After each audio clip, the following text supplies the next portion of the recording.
Forgot to turn my microphone on. Forgot to turn my microphone on. Hi, MJ. Hi, Raya.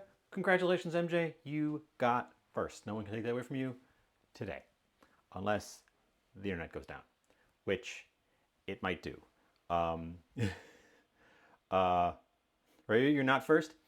So I ran a. No. I ran a diagnostic because I've noticed that my internet's a little bit spotty right now. And it says that my upload rate is good, so we should be able to do this. But we might have issues. It could happen. They have been digging up the street across the way over there. And also, there's thunderstorms rolling through today. So we might abruptly lose stream. Hopefully not. Hopefully not. I've lost a couple of frames, but not like a ton already. But, you know, fingers crossed. I'm already preheating the oven because we have a few things to do today. And one of the first ones is going to be in the oven. We have filled our bag. We filled our bag of shrimp shells. So I'm going to be making a quick shell stock out of that guy right there. Out of that guy right there. Rummaging around the freezer, I found myself some scallops that I purchased that have gotten some freezer burn. But they were very nice looking scallops when I got them. I have thawed them out in some water. I like this pink one. Oop. And also a lobster tail, which has also gotten some freezer burn, but I'm hoping doesn't look so bad on the inside. This was one of those $4 lobster tails. The scallops look okay, other than a little bit of freezer burn. I have to get that shell off of that lobster because it's going in with these shells. So that's the very, very first step. Asparagus. Yes, also asparagus. I'll show you the asparagus that I secured. It's some nice looking asparagus. I don't have my own asparagus patch, but look at the size of these things. These are some of the biggest asparaguses I've ever seen. I did break a tip, unfortunately, in transit. I also got some carrots with the tops still on. We're going to use carrot tops. And that's the general thing. Isosceles. Hello, hello, hello. Hello, hello. We've got shallots, lemons, herbs. We're going to be making a velouté and seafood risotto using the same stock. Which means the very first thing we need to do is make that stock. And the first step of making that stock is we need to roast our shells. And that means I need to get this guy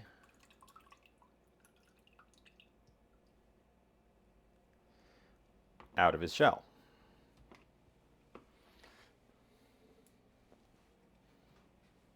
I'm not going for any sort of fancy presentation, so we're going to go on the easy side and cut him up the bottom.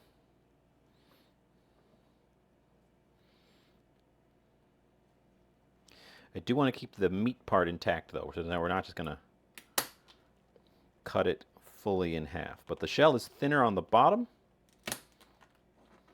so unless you're going for a fancy presentation where you need the shell to be cut a particular way, the easiest way to open up a lobster tail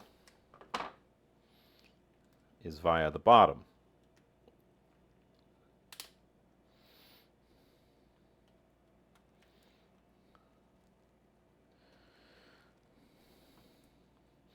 Although actually I could cut both probably.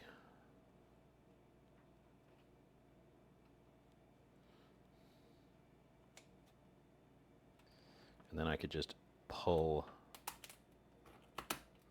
Yeah, I can just cut both. Then I can just pull the shells in half and reveal the meaty middle.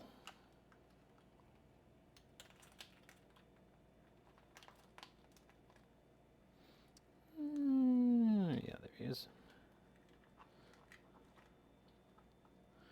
It's a little worse for wear from being in the freezer, but it smells okay, which is the big key with all your seafood. Give it a good sniff. If it's off, you'll know right away. Did not pre-check these guys. Cybertraz. Hello, hello, hello. Welcome, welcome, welcome.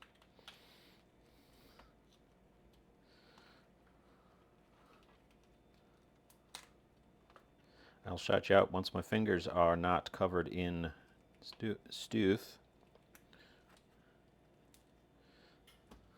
Okay. Shelled. And I just recently learned that there's a little bit of meat inside the paddles. I'm not going to dig that out, but I just learned that. Oh, okay.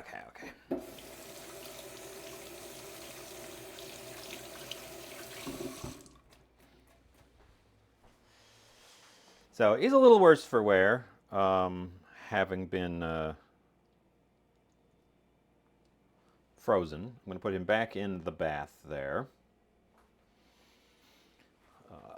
That's just cold water. It's where I put them to thaw, but it'll also keep them from warming up or oxidizing while we do other stuff.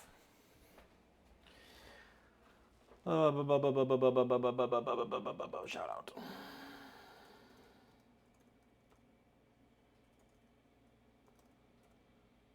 Cybertraz. Hi, Cybertraz. Welcome. I need a roasting sheet.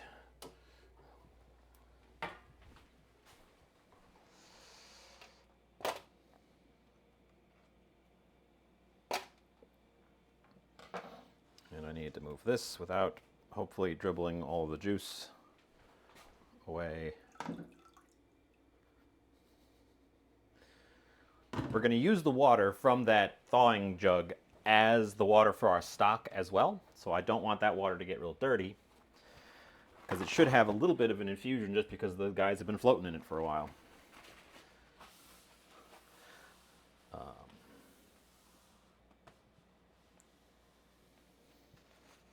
And by a while, I mean half hour-ish.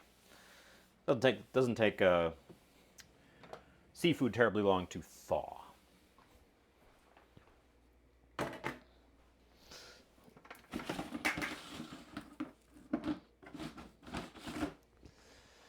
Oh.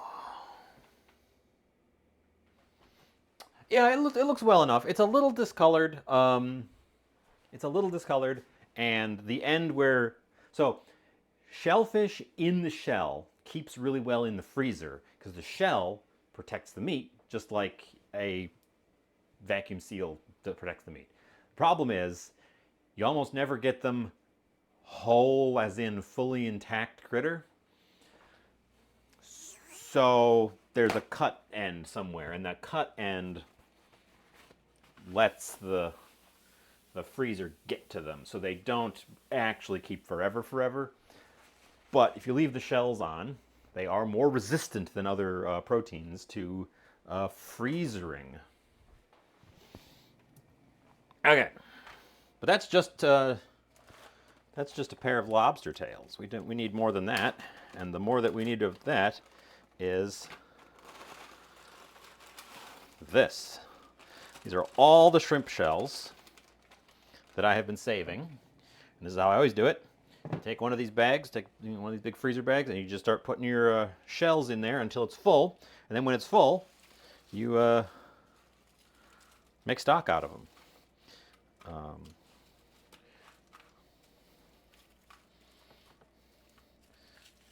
We have a lot of tails this time around, But this big clump in the middle are whole shrimps. Well, minus the heads, which are the best for this. And then they got a couple of these big ones, and I can't remember exactly what I made with the big ones, but we can always look back.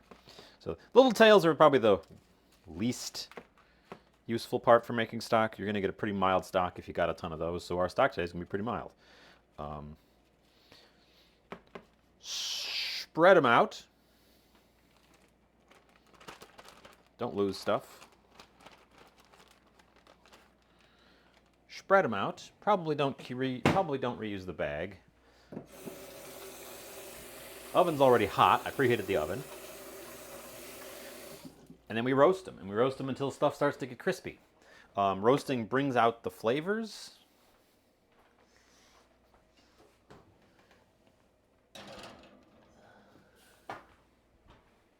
Helps kind of wake up the flavors, mobilize the flavor compounds so that we can extract them more easily later. So that was first step. We can't do the risotto, we can't do the velouté, and we can't poach the proteins until the stock is done. So we have a little bit of a slow middle here, or a slow start here. I can prep some stuff, but this is a good time to kind of slow down and chit-chat. Because these don't really need prepping other than trimming the fat, woody bottoms. I do want to prep the carrots a bit. Some of these green tops don't look very good. So we're going to start just sorting through that. Get the gnarly bits off. We're going to use whatever we want to use, we're using today. Carrot tops do not keep very well. Let's see, what have I missed in the discussions?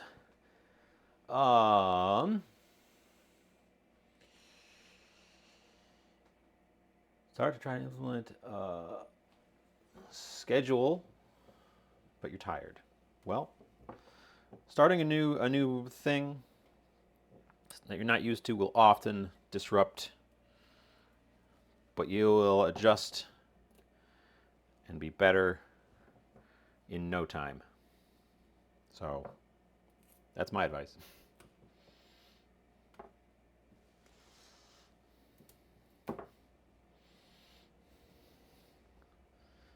That one looks okay. We're not going to use like the middle parts of the stems, so I'm not worried about the middle parts of the stems looking a little gnarly.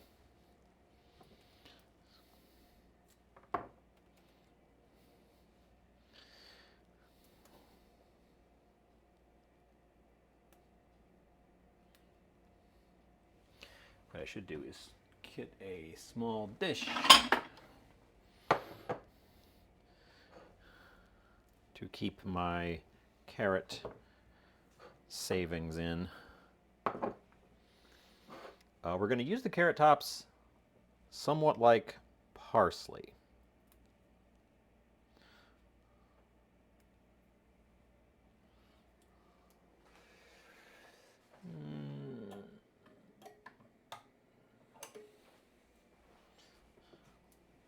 Knife board so I don't gouge up my worktop. So, a couple of you have heard, because I mentioned it in people's streams, but the cleanup from last week's project turned into an ordeal. So I got some oil underneath the burners. Specifically, the small burner where I kept setting the tools on the left side there, or the far side from your angle.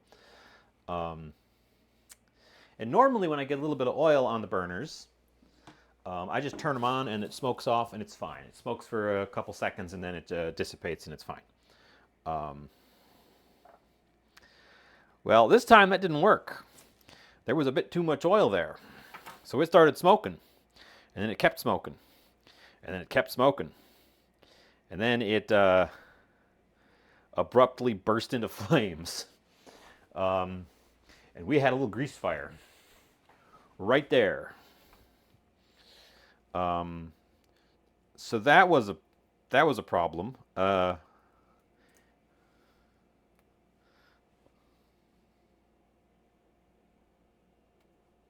that's a good looking one. We're going to keep that whole top. So that wasn't ideal.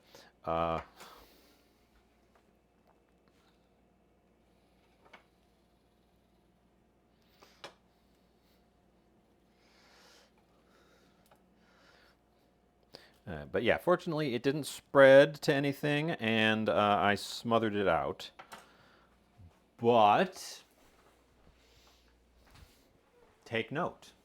Learn from my mistake. If you get oil underneath your burners, mop it up. Don't try to burn it away.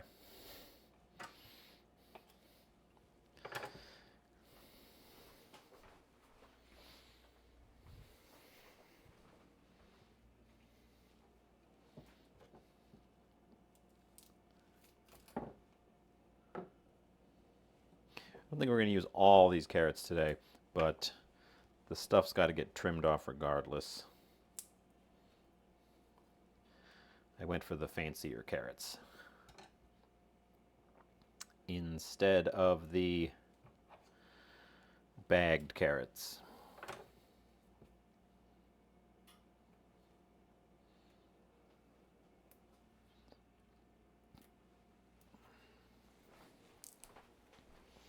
It's not carrot season around here, so these just came from the grocery store. I didn't get local carrots. Although the asparagus came from the grocery store. It's got the sign there on it. But it is asparagus season, so they must not have come from very far away. Or they may not have come from very far away. I don't think they're quite in full swing where I am, but they certainly are in the south.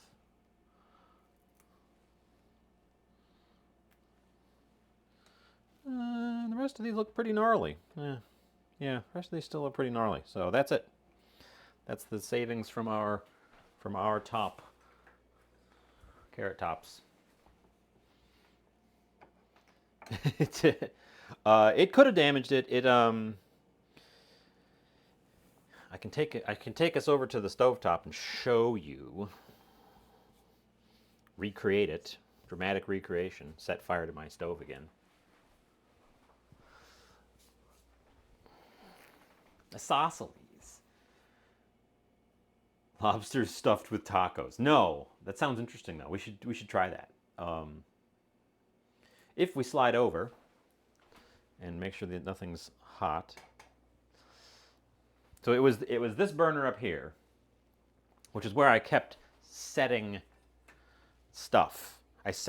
You'll notice when I've got a spatula out, I'll set it on the burner a lot, on a cold burner a lot. That's because if a little bit of residue gets off of the spatula onto the burner, I can just turn the burner on and it smokes it off.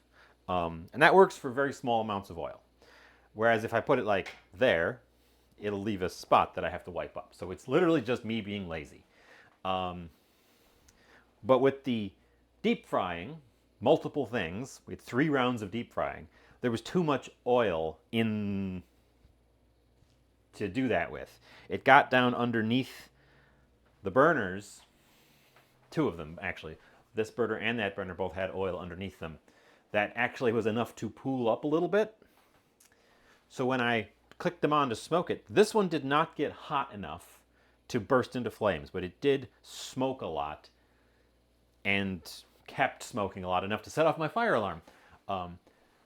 This one, actually, I was doing something else and I heard a little and yep, it just flash pointed itself. It burst into open flame, and I slapped a pot lid over the top to smother it. But if you look at these guys, there's a hole.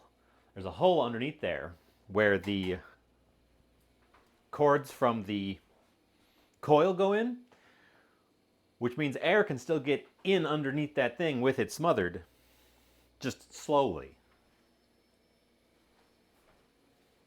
Excuse me a sec.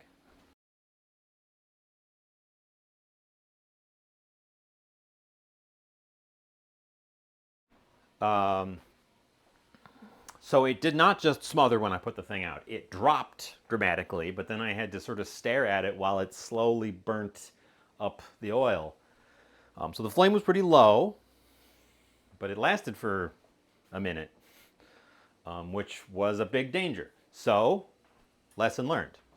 It didn't go catastrophic, but boy, it was definitely big danger. Big danger.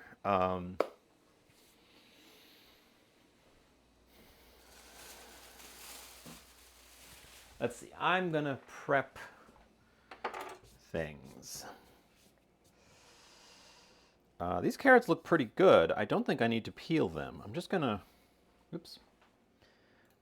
to gently rub off the little rootlets, because when we roast them later, those will just burn. Anyways, I don't think we're going to use the big fat one. I want the skinny carrots today. I would like them to all be about the same size as the asparaguses.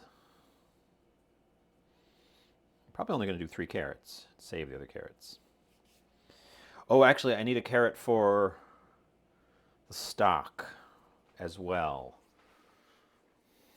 We're going to have to use one of these nice carrots for the stock. I don't have any other carrots. These are my only carrots right now.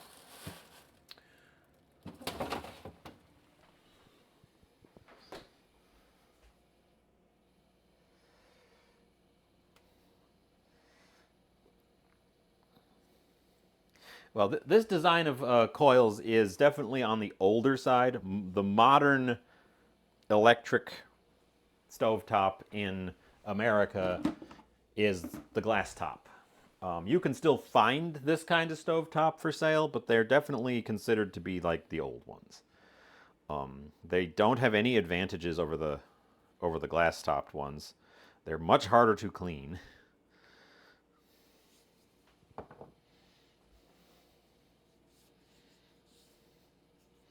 I suppose the one advantage, I suppose, is that you can replace the coils quite easily if you need to, because they literally just, you grab it and you pull it out, and that's it. But I hate these drip trays, and you really have to have the drip trays, because if you don't, stuff will get underneath there, burn in place, and if the thing's not removable, you're never going to get it cleaned.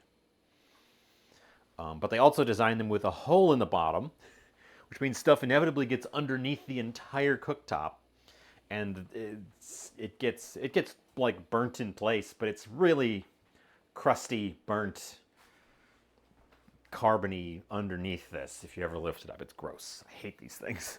I really wish this thing would break so my landlord would be forced to get us a new one. Curse of renting. Which carrot is the least photogenic?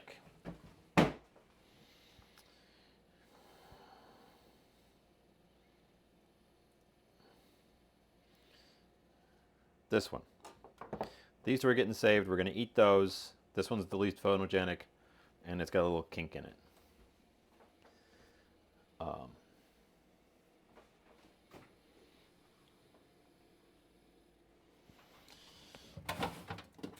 And then we also need a stalk of celery to go with it.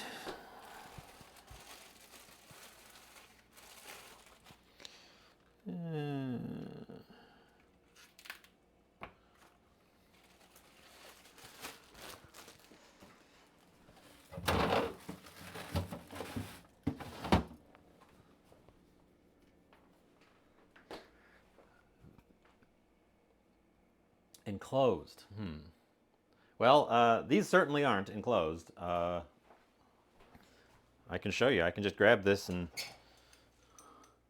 that's the bit that connects to electricity, and there's just a hole back here that it jams into. And then you take that off, you can pick up the thing, and you can see how it's getting rusty under there, because this thing is so freaking old.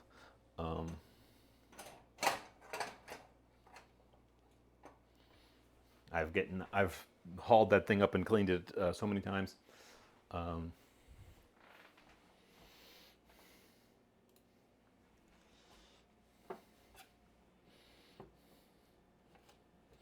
So the advantage is one of those burner coils is like 20 bucks. So if one of them breaks, it's really cheap and incredibly easy to replace it. You can just pull it out, pay 20 bucks, put a new one in there, throw the old one away. That's it. So that's the advantage. Selena, hi, hi, hi. Welcome, welcome, welcome. You're not first. Congratulations. I don't want to damage the asparagus tips, so I'm actually going to cut these rubber bands. Look at the size of these asparaguses. They're enormous. They're bigger than my carrots.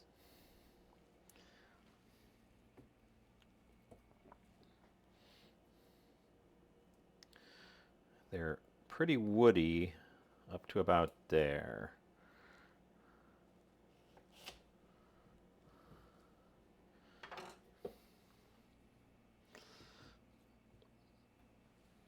I want ones with decent tips.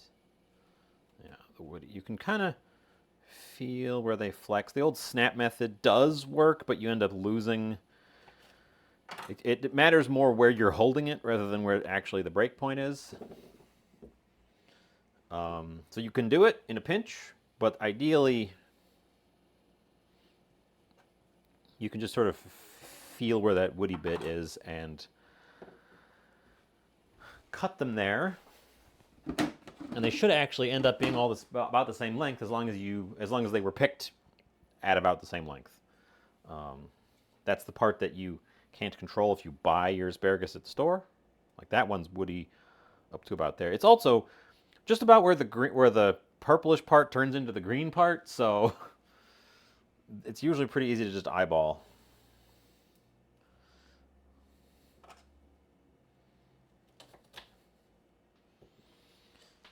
But when they're this thick, you really want to make sure that you're getting that little fibrous bottom off because it's going to be super, super fibrous. Bob.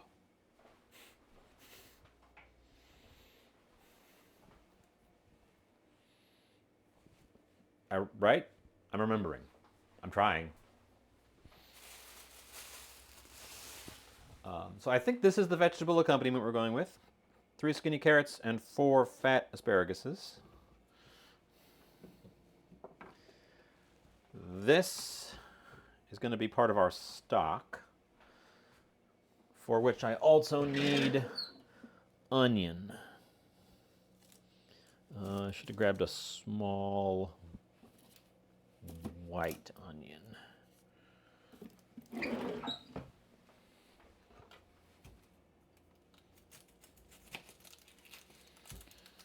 We'll see if maybe there's a place to use extra onion. My onions are enormous.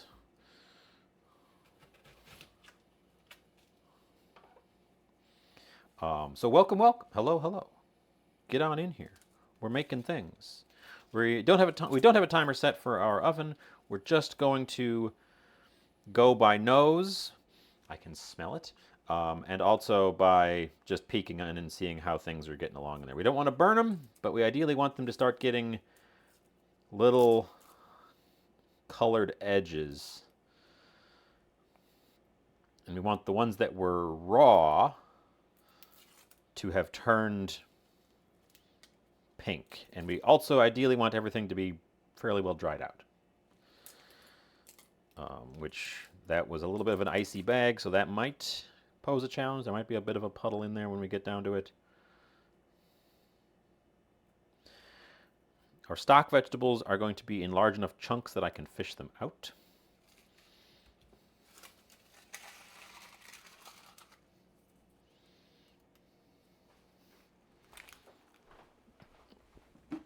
Because we don't want bits in our stock, because we don't want bits in our velouté.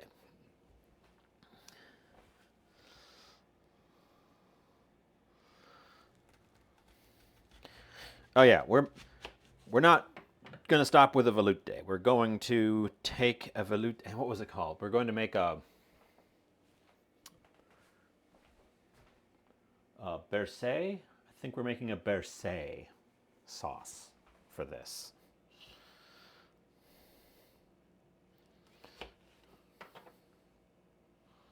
Yeah, that's right about an onion, and then maybe I'll roast up some onion to go with those guys.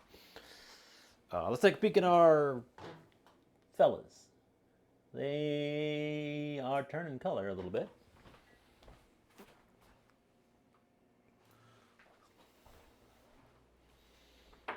Let's get over here, pull them out, stir them around, see how they look.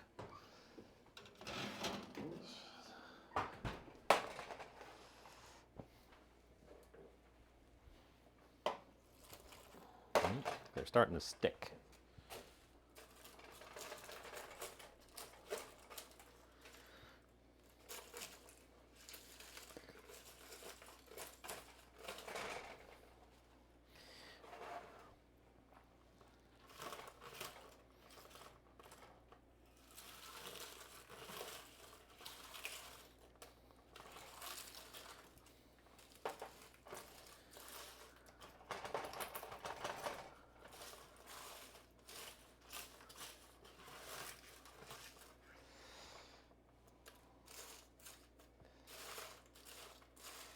A few of them are still a little soggy, like this guy. So I am going to put them back in. We're going to try to get the soggy ones up to the top. Most of them have gone crispy, which is what we want. We're also going to check specifically the lobster shells. They're looking pretty good. They're looking pretty good. So yeah, I'm going to put it back in, give it a wee bit more time. We're going to get everybody unstuck. There is no loose liquid in the bottom, so we didn't have that problem. I don't think we quite have our little browned edges.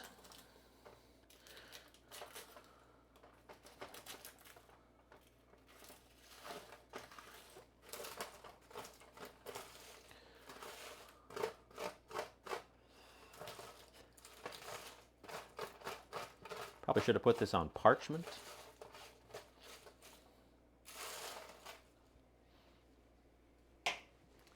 Parchment.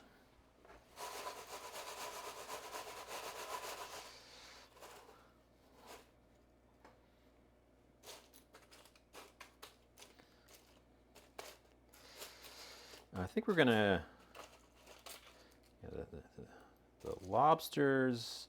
Oh, the lobsters need more time for sure. They've still got some wet in them. That's got to be completely dried out before I am happy. So that's going to be our target. We're going to do it until there's no more wet spots in our lobsters. Because I think we want to smash the lobsters. We want to get a lot of more surface area, especially for those larger shrimp shells and the lobsters.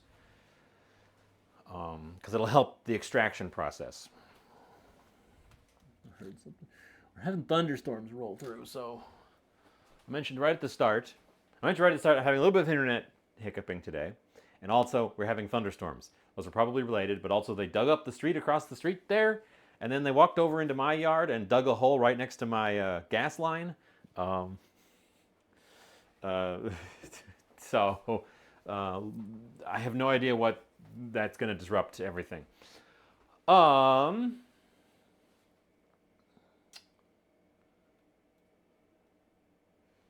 was going to use shallots, but since I already have half an onion, should we do half an onion? No. No, shallot is still the better choice.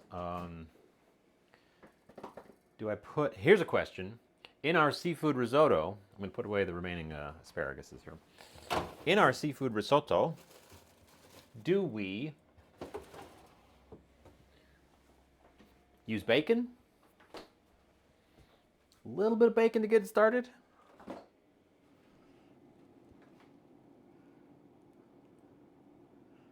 Little bit of bacon to get started. I'm going to take a poll from you guys. Poll, poll, new poll.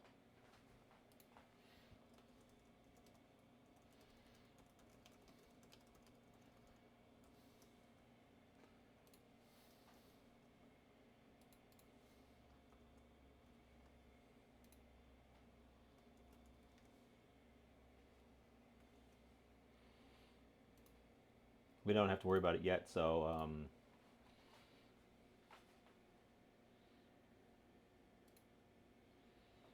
a little bit of bacon to get started. Carrots, asparagus, carrot tops, onion, stock ingredients. We need some spices. We want some white pepper. We want some, we have tarragon. I got fresh tarragon. Fresh tarragon. The butter's already been out and thawing.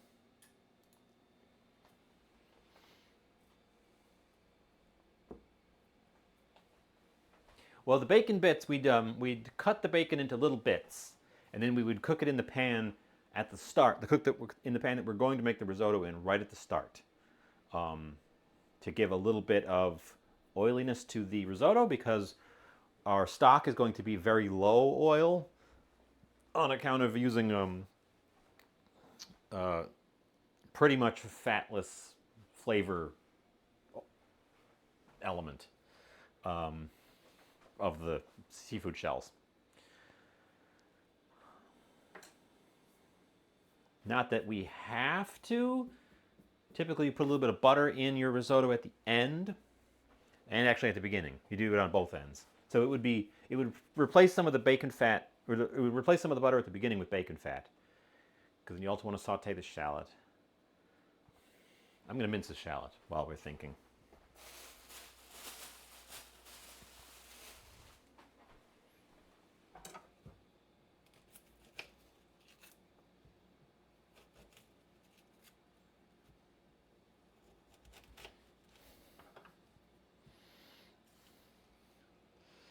Glacier, lurk, driving home.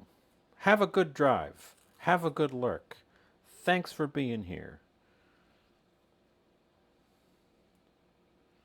/ shout out Glacier.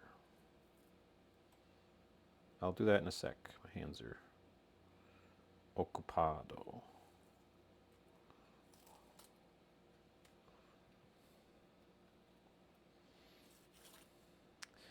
One shallot is probably all I need for shallot, right? Because you don't need a ton of shallot to get your risotto started, and we don't want a ton of shallot in our bercé.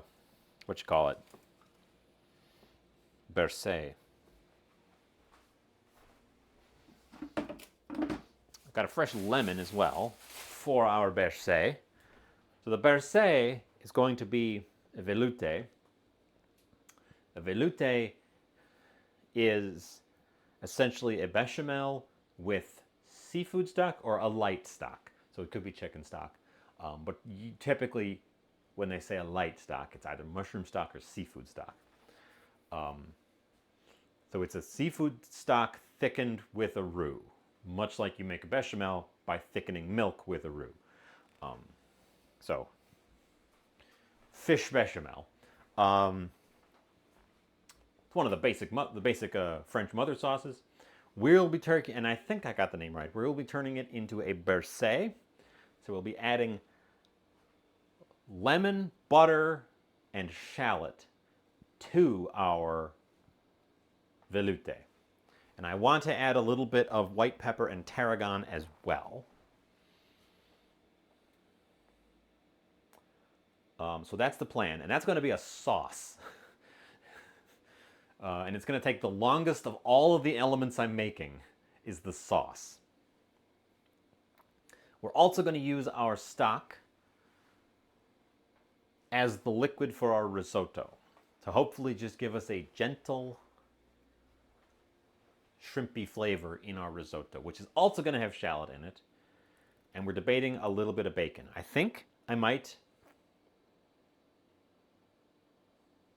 I like the idea of just a little bit of bacon. Oh, white wine. Yes, you are correct, Rayuya. White wine is also part of the sauce I'm making. I almost forgot about that one. I'll have to get a bottle in here so that I remember when I get that far that I'm supposed to put white wine in it. Yes, you are correct. You are correct. A little bit of white wine, some butter, some shallots. And then we're throwing in some herbs. Yeah, that's the plan. That's the plan.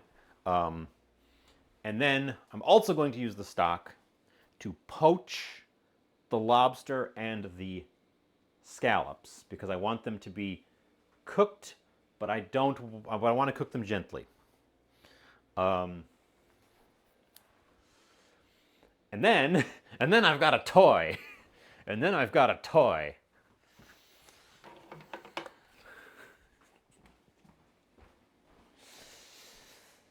And then I've got a toy that we're going to play with. I bought a gun for searing our scallops. Ugh, my hair is doing a thing. This side. Look at that. Look at that thing. Why are you doing that? Why are you doing that, hair? Anyways, that'll be right at the end. That'll be right at the end.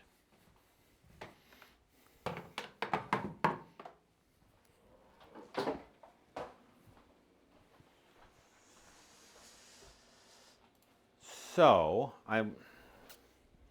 we want to get some our Mises Plast, and then we're going to roast these guys because I thought roasted asparagus and carrot sounded like a good accompaniment. I'm pretty hungry too, so that's part of it. But thank you for mentioning that, Rayuya, because I was supposed to add some white wine, and I was obviously forgetting it.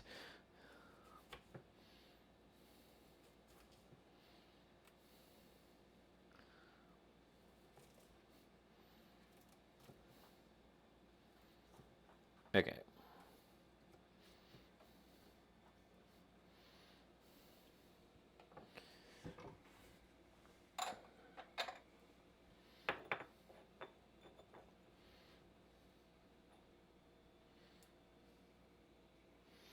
Yes, mise en place.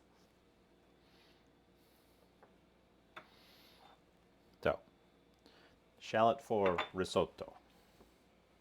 Use a bigger knife. It'll be easier to control. I should check on our shells.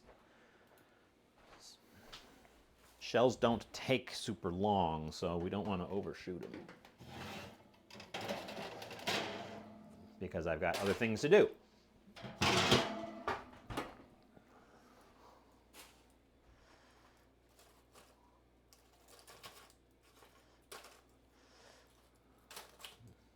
Everybody's looking pretty crispy. Nobody's sticking anymore.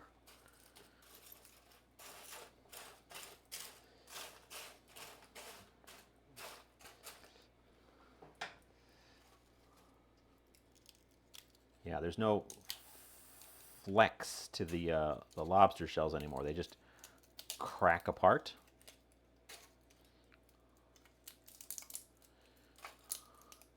Which is what we want. So we can break those guys up.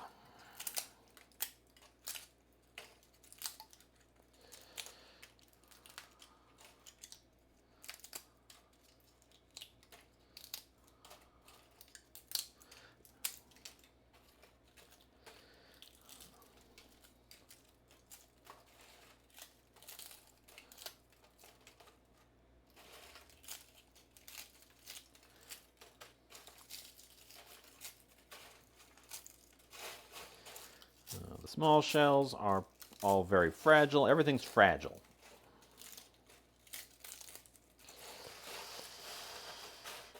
If I was making a bisque, I'd blend these guys up.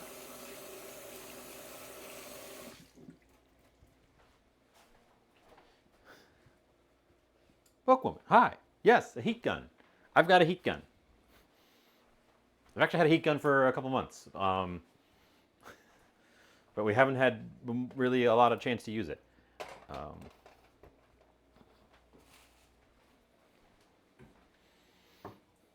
Okay. We should get the shells in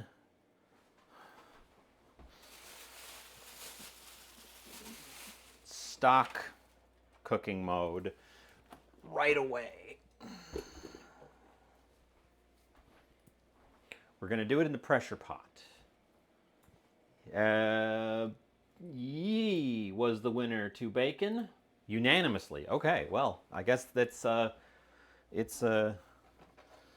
it's unanimous, I can't really argue with it. We're going to put bacon in our risotto.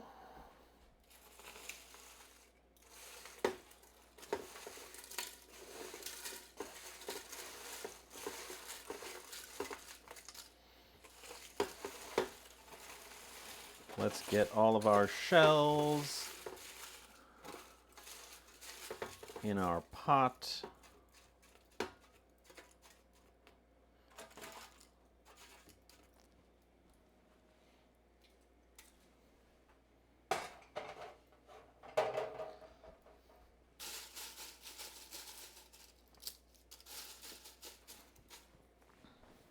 Okay, shells in here. I'll bring the pot over.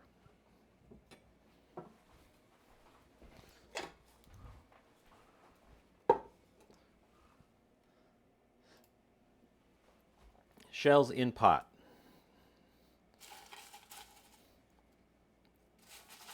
Nestle in a couple onions. Break our carrot into chunks.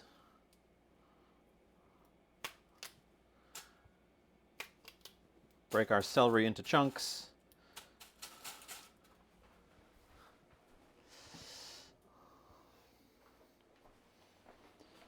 Take our fish water.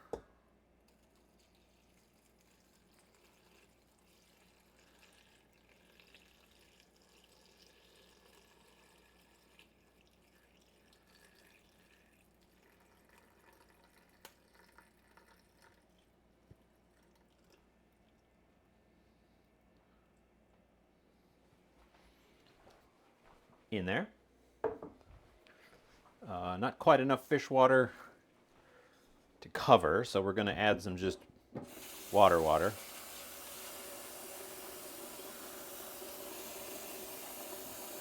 So everybody's swimming, and we slap that in our pressure pot for a time.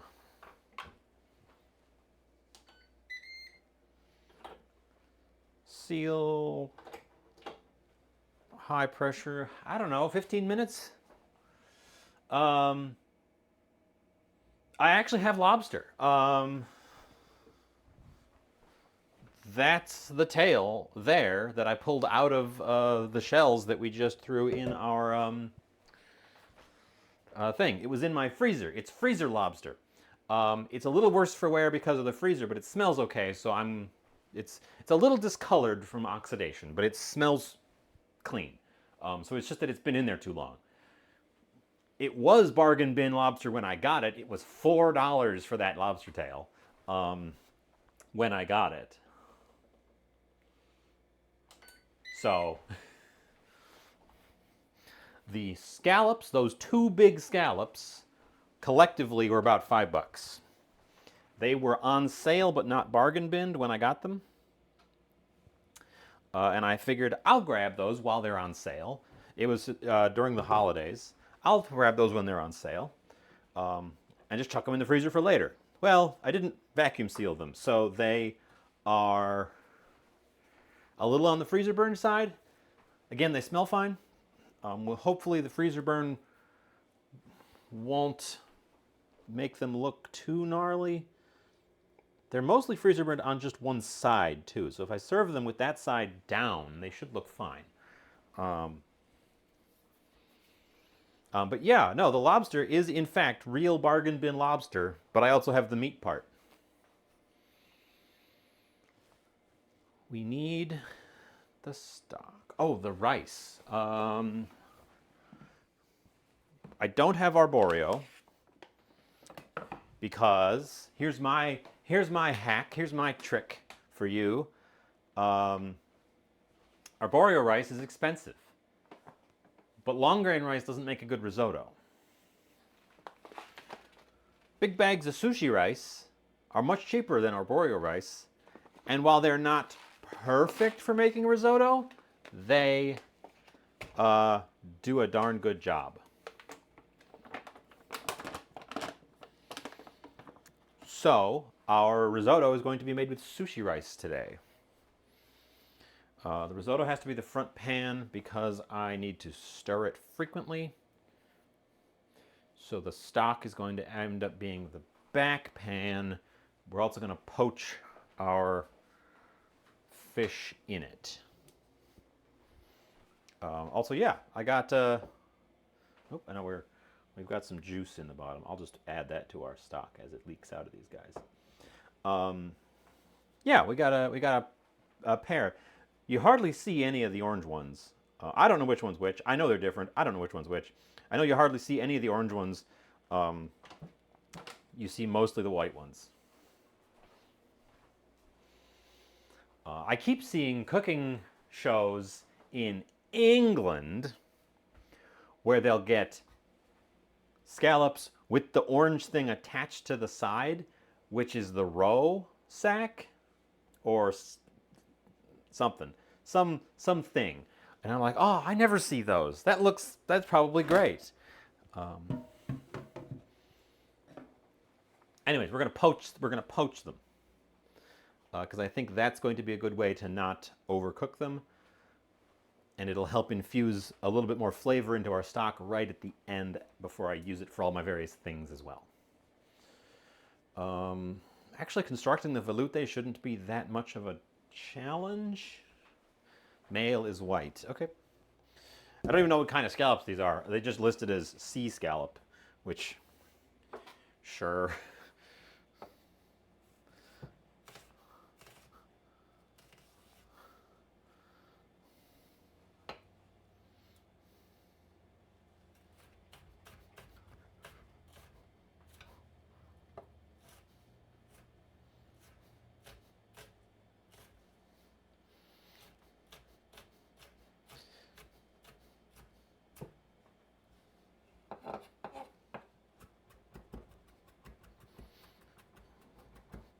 This one I want really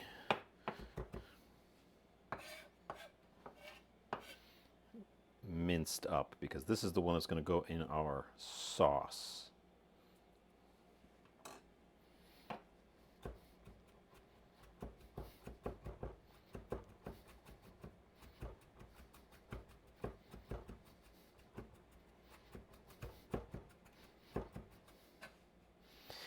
And I'm still not convinced that I want to put any garlic in the veloute, in the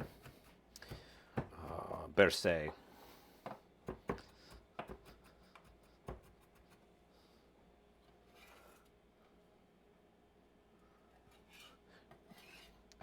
Do not scrape your board with the blade of your knife, like I just did. It is bad for your board and bad for your blade. Bad for both of them. Ooh.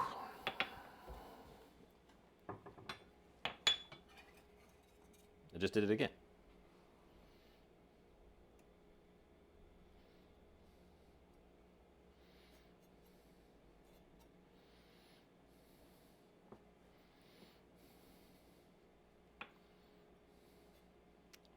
Okay, shallot. Ooh, that one, because I minced the heck out of it. Oh, making my eyes tear up. Oh. And yes, mise en place. Mise en place. The flavors we're working with today are all pretty mild, so we're going to go with small quantities of our spices. Do I put just a little bit of garlic? I think we just put a little bit of garlic powder, possibly? Unconvinced. Oh, the tarragon.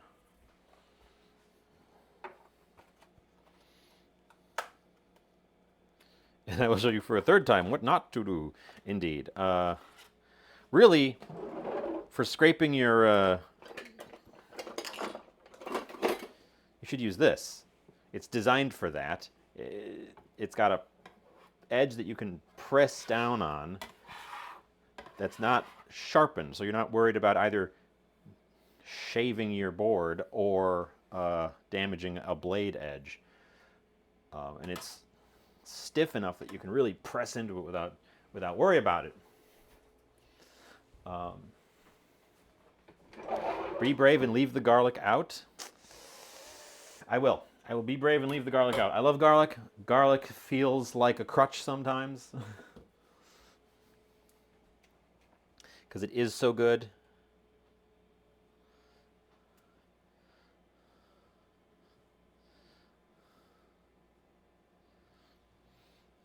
I'm going to remind myself what fresh tarragon tastes like, because I don't know that I've had it in quite a while.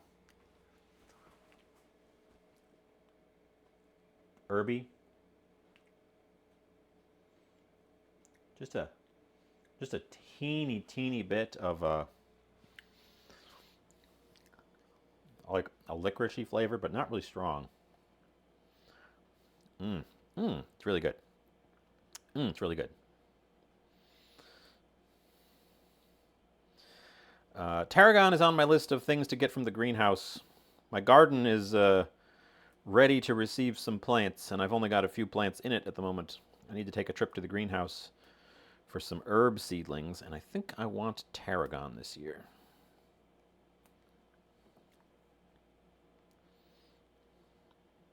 Oh, it makes your mouth water. Wow. Tarragon makes your mouth water. Interesting. We'll be planting a whole bunch of basil this year. My basil did really badly last year, and I was very disappointed.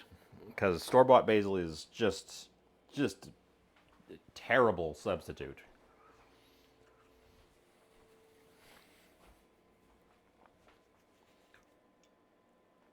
You put 6 of those in 4 scrambled eggs. 4 eggs? What are you, a millionaire? Madness. Madness. But okay, I think we're leaving the garlic. I think we're leaving the garlic out. We're going to trust these flavors. Wow, that tarragon really is juicing up my mouth. That's so interesting.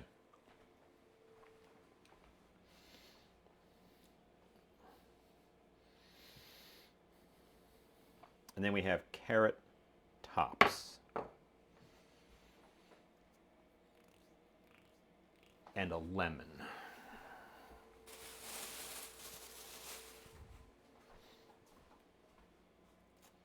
And a lemon.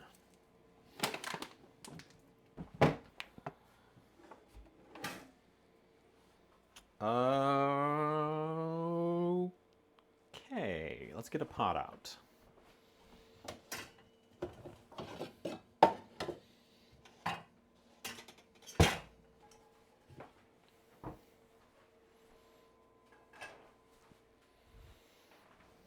I'm not going to cut the tarragon just yet. It'll bruise if I cut it too soon.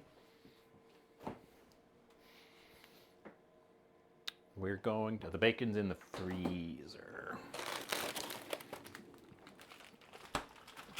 We're going to get out a little bit of bacon. I actually don't want much bacon, so we are going to stick with a little bit. I don't want to overpower my flavors with a lot of bacon.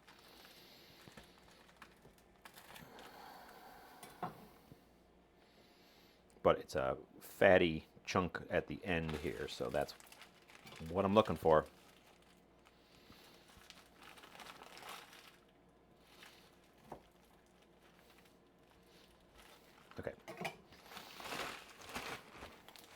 When I said a little bit of bacon, why would people leave you alone if you smell like garlic? Garlic's delicious. You're not making sense.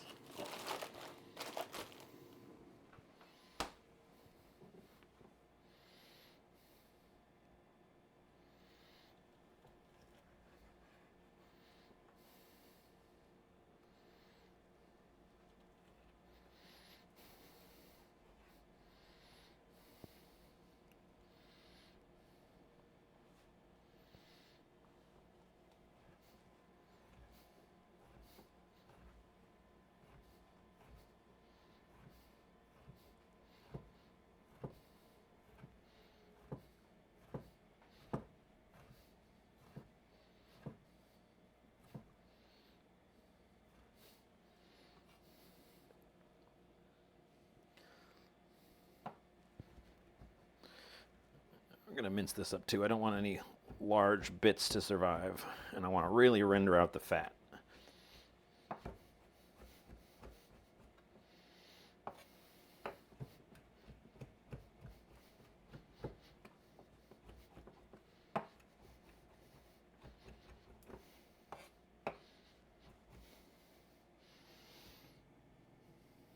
Okay.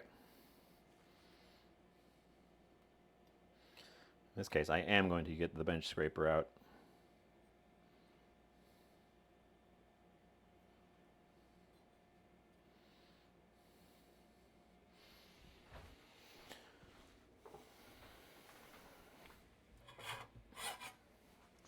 Slide back over to the stove. Save our bacon bits. Bacon starts to soften. Even though it was just frozen a second ago, it starts to soften once it's minced up this small very easily.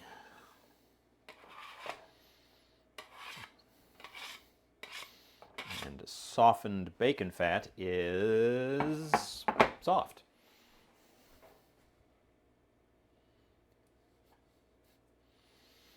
Okay, little bit of bacon to get us started.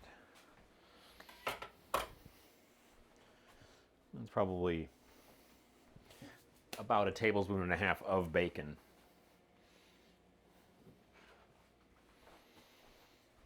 I'm going to put that on a low heat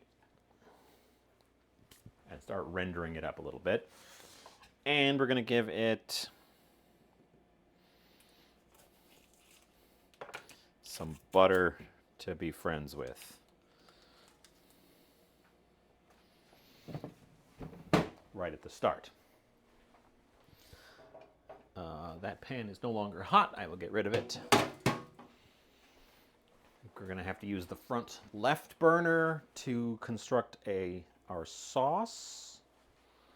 Okay.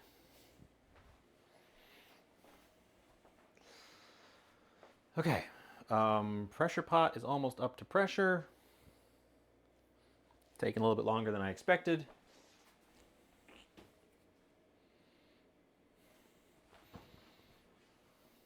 Could have done the risotto in the small pot, I think.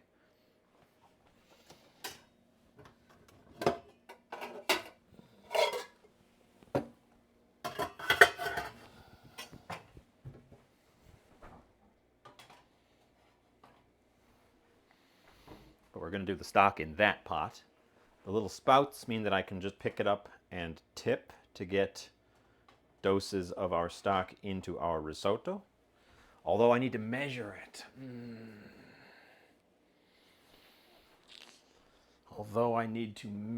So that doesn't exactly work. Let's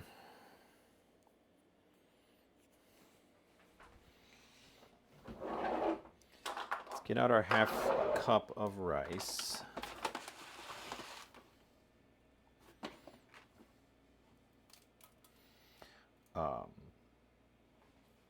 But anyway, yeah, hack for rice. Don't get arborio unless you really want to make super authentic style risotto. Get sushi rice. Sushi rice behaves very similarly and can also be used to make sushi.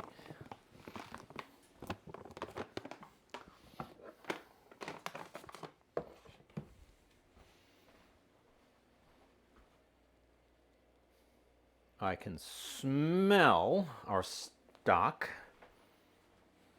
I can start to smell our bacon.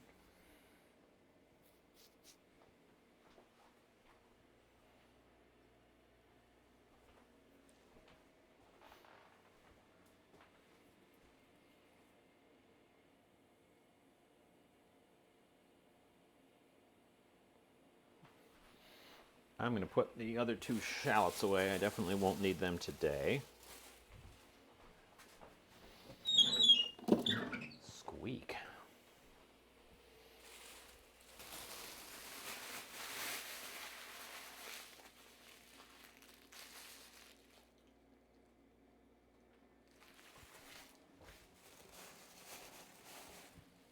Come on, pressure pot. You're right on the edge. I can smell it. I can see the valve popping up. Do the thing.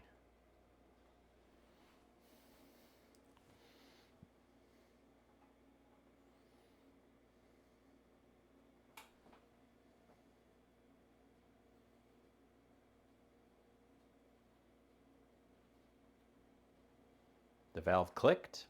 Up.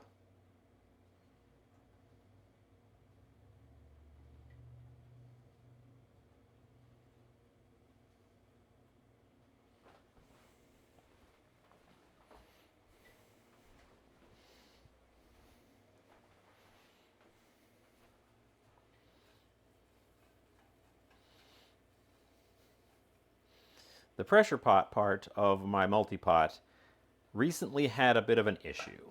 I tried making rice in it, and it never achieved pressure. It failed to.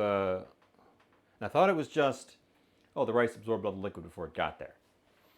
And I've used it since then, but I keep being worried about the fact that it did fail to achieve pressure that one time. And there's currently steam coming out of the vent, which if it's got a pressure seal, there shouldn't be any.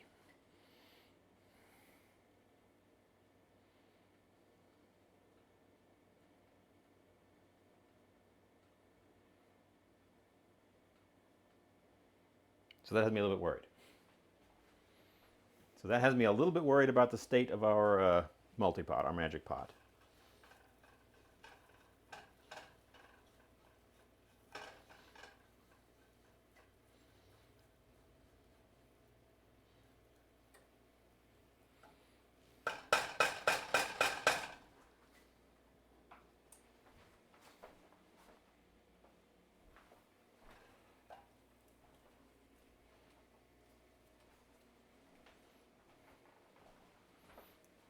But other than clean it, which I did, I don't know what to do about it.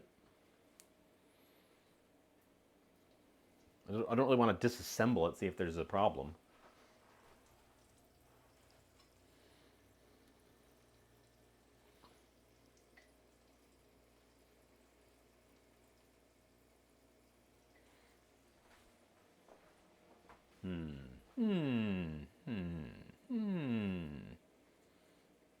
Because it's currently right on the cusp of being at top pressure, and it should have gotten there by now, I think. Because there's a ton of liquid in it.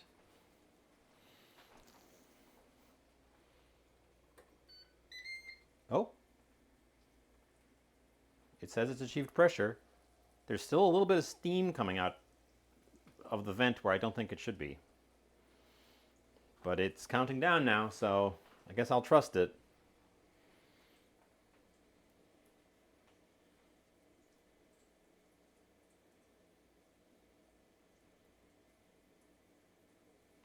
I guess I'll trust it.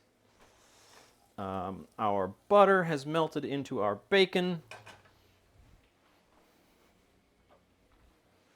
We will sweat off our shallot.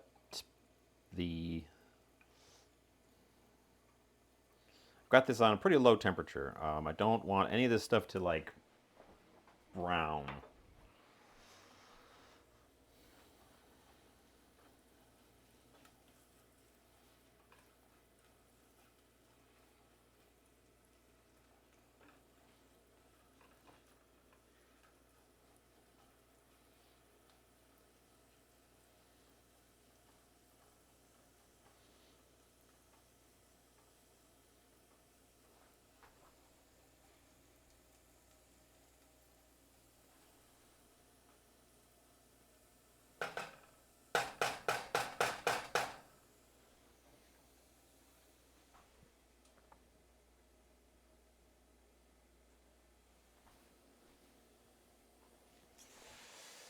Okay. So yeah, I started this perhaps a little bit early, but I'm not concerned about having it. I can turn it off even and bring it back up. I'm just going to have it on very low. We want to sweat out those shallots. We want the bacon fat to render. We're going to put a little bit of white wine in it, and then we're going to toast off the rice, and then we're going to start adding stock. So we have to have the stock at that point.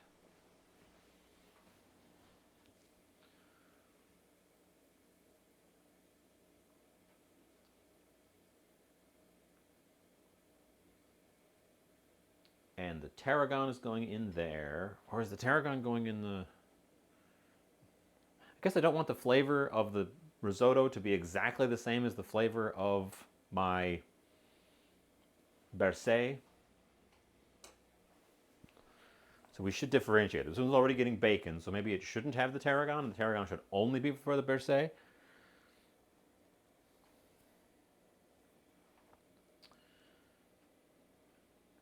The Bercé is also getting the lemon. The risotto is not getting the lemon. They're both getting shallot, but they're getting different kinds of shallot. The risotto is getting this sweated down shallot. The Bercé is going to be getting, while it's still hot, raw shallot that has been very finely minced, so it should soften up in the heat of the sauce, hopefully.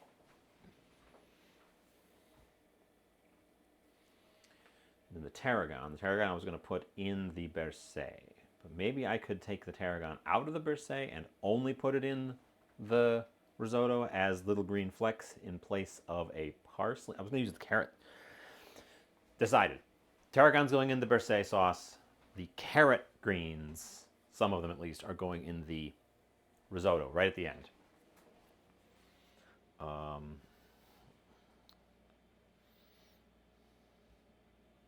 In place of parsley. Remind myself what carrot greens taste like.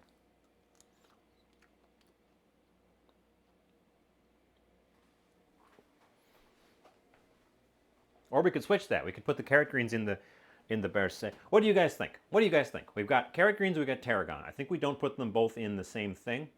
I think we split them. But it's a question of one goes in the sauce and one goes in the risotto, and I'm not sure which way I want to take them. As I've just talked myself through, I'm not sure which way I want to take them.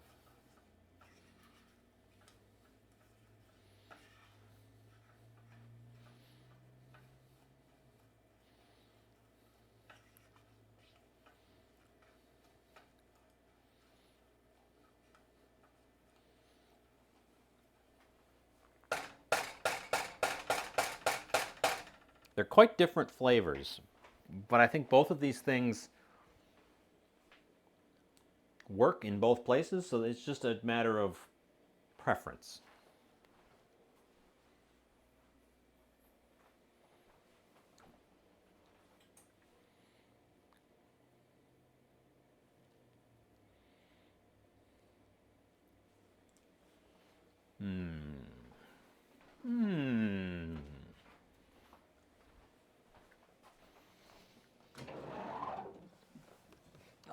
Let's rummage around and see if I can't find a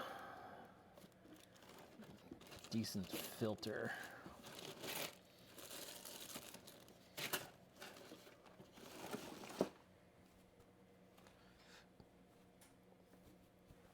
Unused cheesecloth.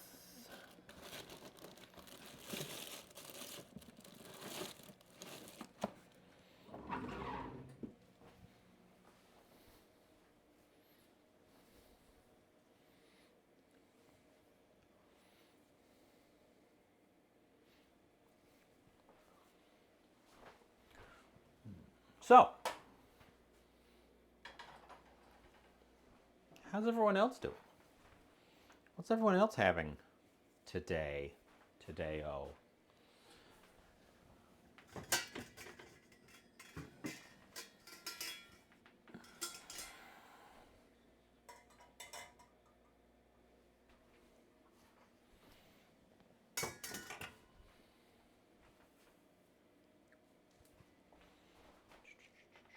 Where's my clipper?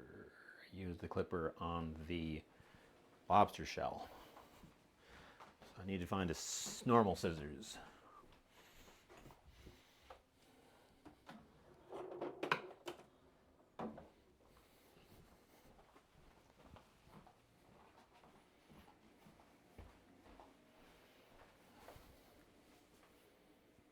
This is a sheet of cheesecloth. I'm going to use it to make sure I don't get any shell bits in my finished stock.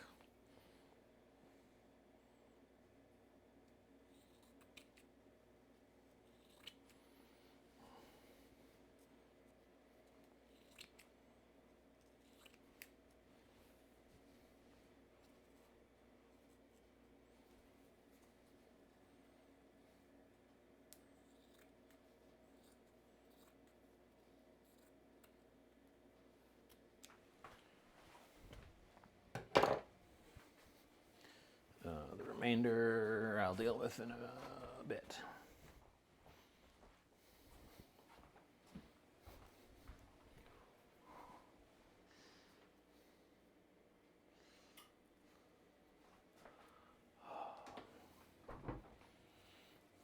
How's my connection been? Anybody noticed any drops? I've lost about 30 more frames since I started, which isn't a ton.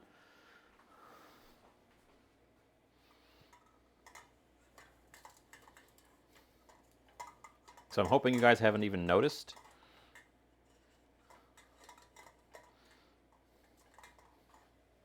That would be the ideal, is if you guys haven't even noticed it.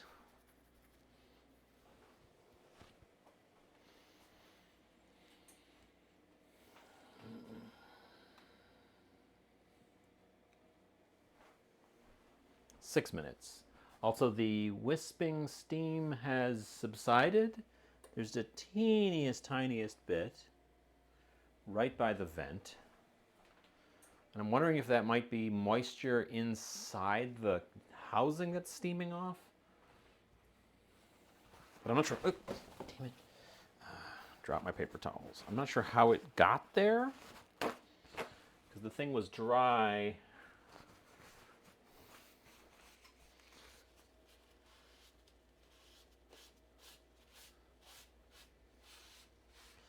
I might have to get up underneath there and see if there's like gunk on the gasket,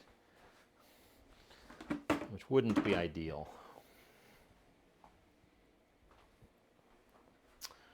Okay, this burner is on very low.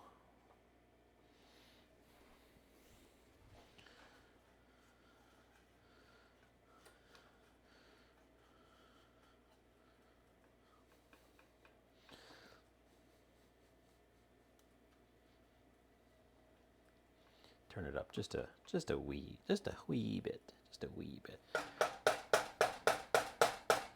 We don't want to brown our butter. The thing is, we don't want to brown our butter because that'll discolor our risotto.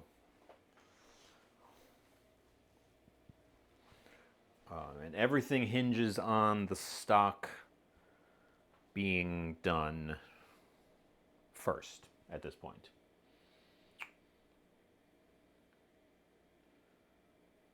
I suppose not everything. Our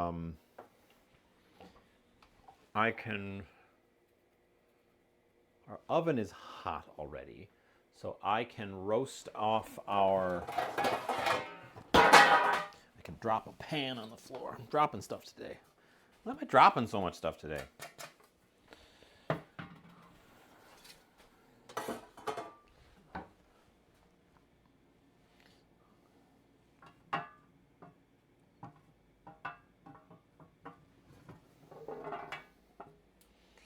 The carrots need about 25 minutes to roast.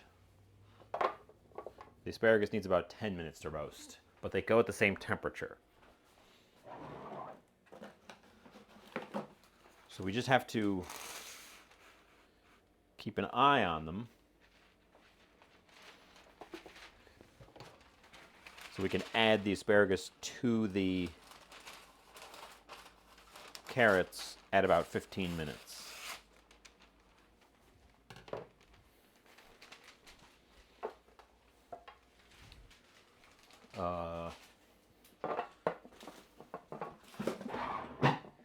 Clutter, clutter, clutter, clutter.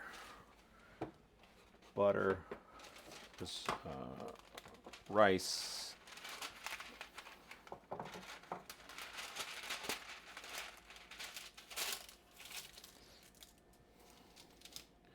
Parchment. Carrots.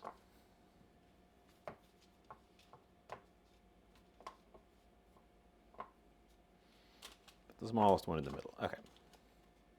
I want to lightly oil them. Lightly oiled.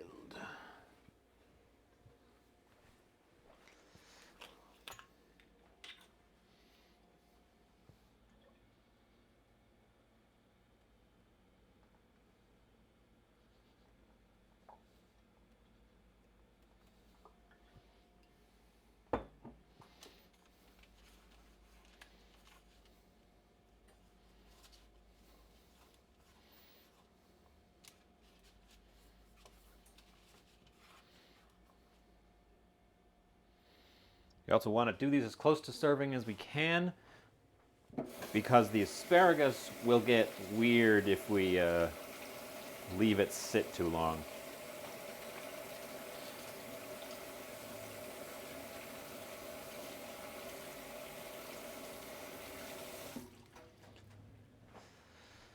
So we got to gauge times, which I hate doing. Move the large cutting board over here, out of the way. Ba-ba-bum. That stuff is sizzling very, very gently. We got a minute left. As we've got a minute left on the stock, I am going to set our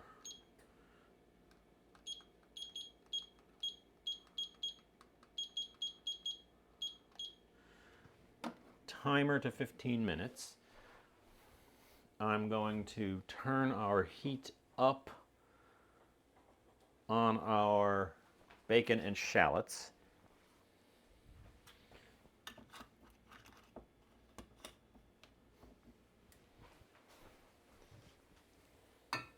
Don't need the olive oil.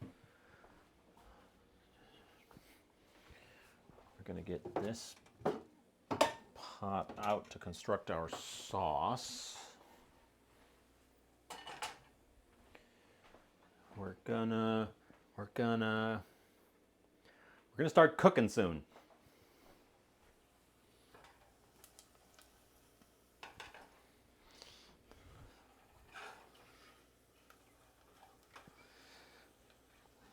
By the looks of it, our shallot bits are getting golden brown, which I like.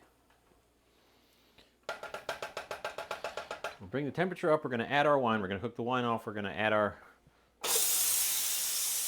liquids. We are going to vent loudly. I don't know how loud it is for you. We're going to loudly vent our stock. Smells good. Smells very shrimpy. Smells like a bisque. That's loud.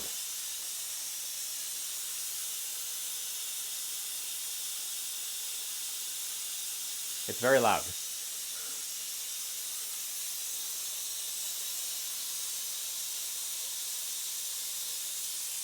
It is also not dropping in force very quickly.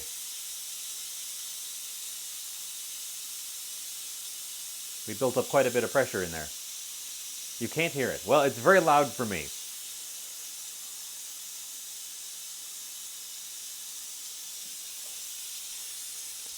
Let's get our wine in our little pot.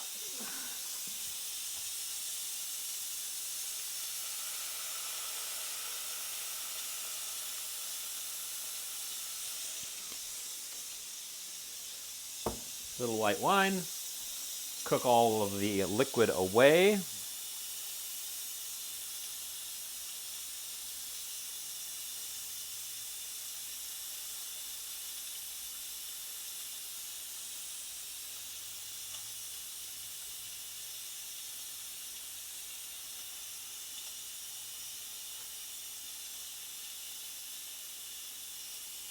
We're not looking for alcohol in our risotto.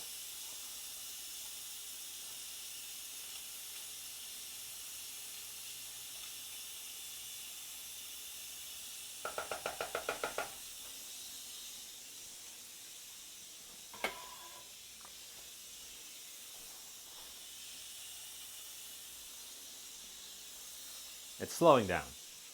It was a full pot of liquid, so it's understandable, I guess, that there's a lot more to pressurize off because you've heated it beyond the boiling point. So when you release the pressure, it's still in there above the boiling point and is rapidly trying to equalize.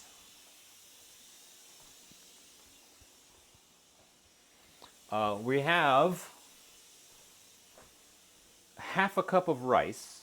So for half a cup of rice, we need 2.5 cups of liquid to make a risotto. It says I can open the lid, but it is still audibly hissing. So I'm going to let that finish hissing before I open the lid.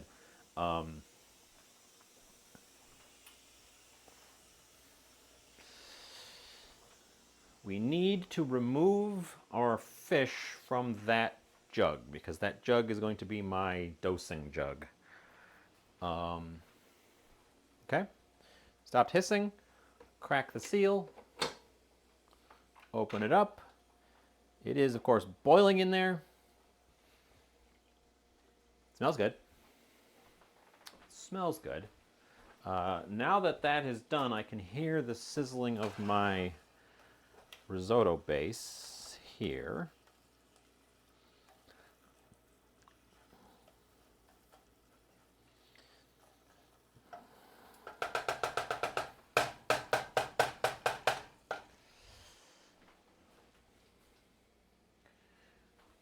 We will add our rice.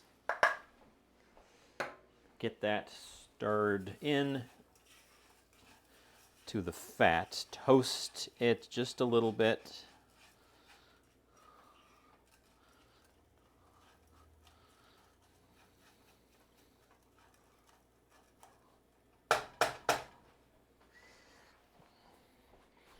Toast it just a little bit.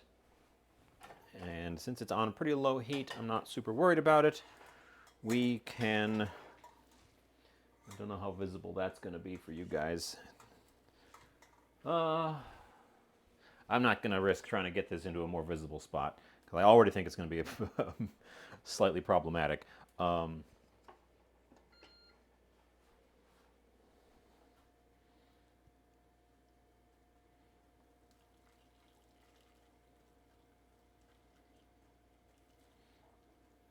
Yeah, it's already slightly problematic. The cheesecloth is wanting to collapse inward.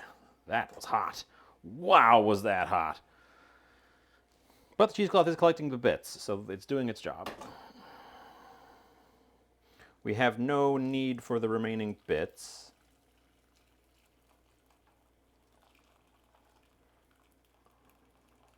I can't see.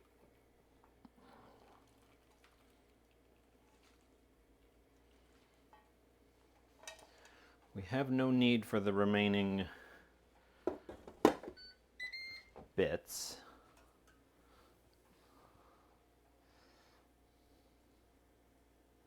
Oh, that's why I put the actual strainer in there, so I could just lift out the strainer. And we'll see how much stock we ended up with. It is a rich color, which I like.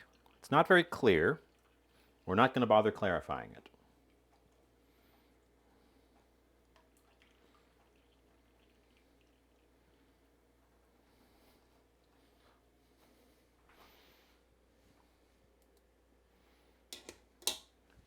We're not going to bother clarifying it. This is our finished shell stock. In the past, we've made it, and it has come out lighter than this. I suspect that those heavily seasoned, large, colossal shrimp shells are the deciding factor here. I'm going to taste it, though. It's seafoody. It needs salt. It has no salt. Salt will definitely wake up the flavor a lot, but it is seafoody, so I'm happy with it. I don't think I'm going to salt it directly. I think we're going to salt the finished stuff instead, because then we can control our flavors. We need just a plate, just a little plate.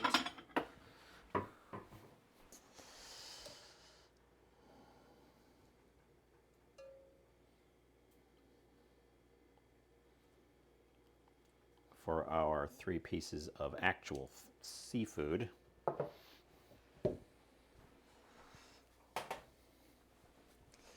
The large jug here does not measure out 2 cups super well, but the small one only measures 2 cups.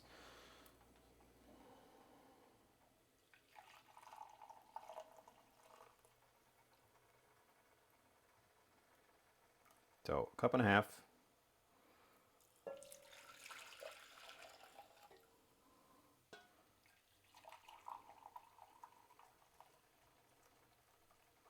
And a cup. And that is the stock for our risotto, which we should get started on.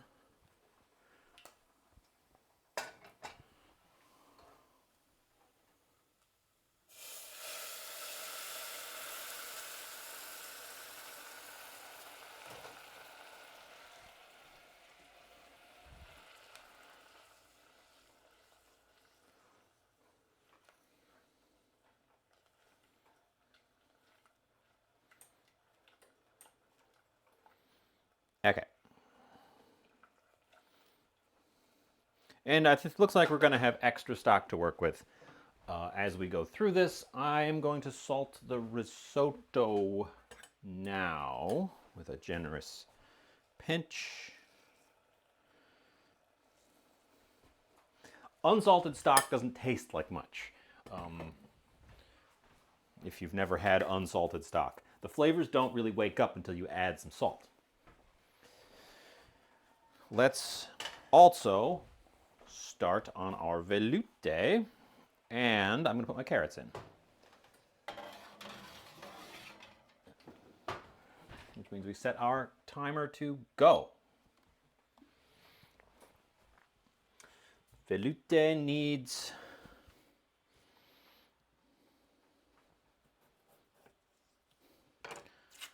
butter. You know, I'm going to switch this up. I'm going to switch this up for a sec here, because you guys don't need to look at that, but this will be more interesting.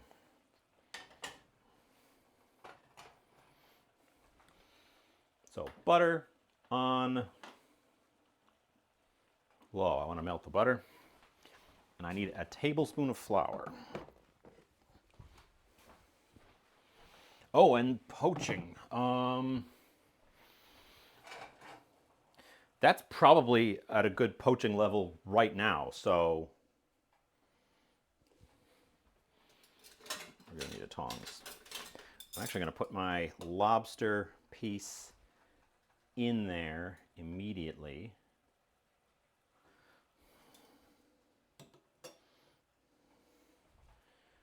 As well as the scallops.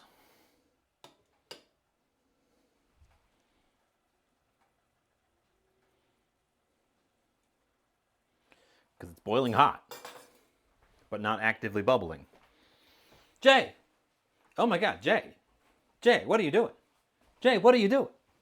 You've subscribed for 14 months. That's almost a year.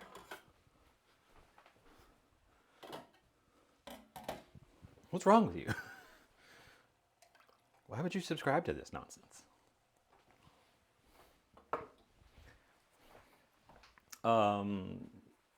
Welcome back, Jay. Hi. You've arrived just in time for, I would say, the exciting part, but it's the active part. There's been a lot of sort of processing up to this point, and now we're constructing a risotto. Vegetables just went in the oven, and we're getting rolling on a moderately fussy French sauce in the back there.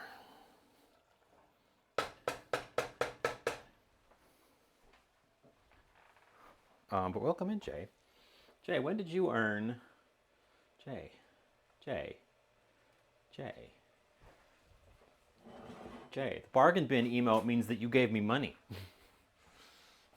Why would you do such a thing?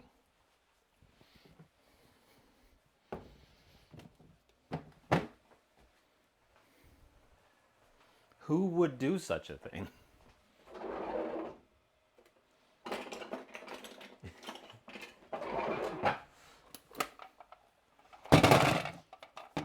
Keep dropping stuff.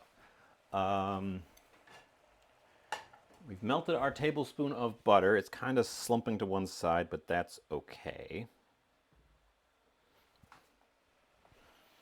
We add to it our tablespoon of flour.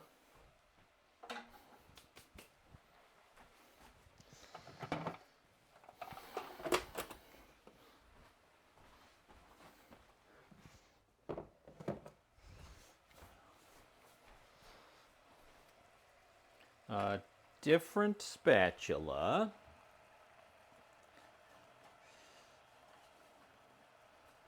We're on low back here.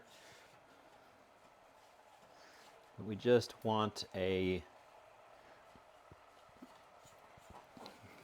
fairly blonde roux, to which we will start adding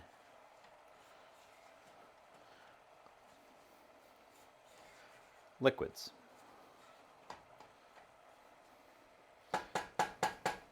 I'm going to leave that spatula there. We need to check on our fish pieces.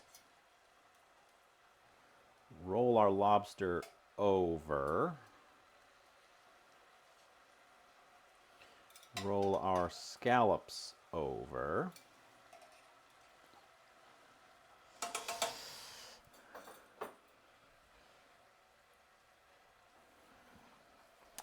I'm actually going to put the heat on that burner and bring them up to the point where they do gently bubble, just to ensure that we have them cooked. The stuff is already hot, but I don't think it's quite at the poaching temperature I wanted. Our risotto has taken all of its liquid, so we add some more liquid. The first dose is always a slightly larger one.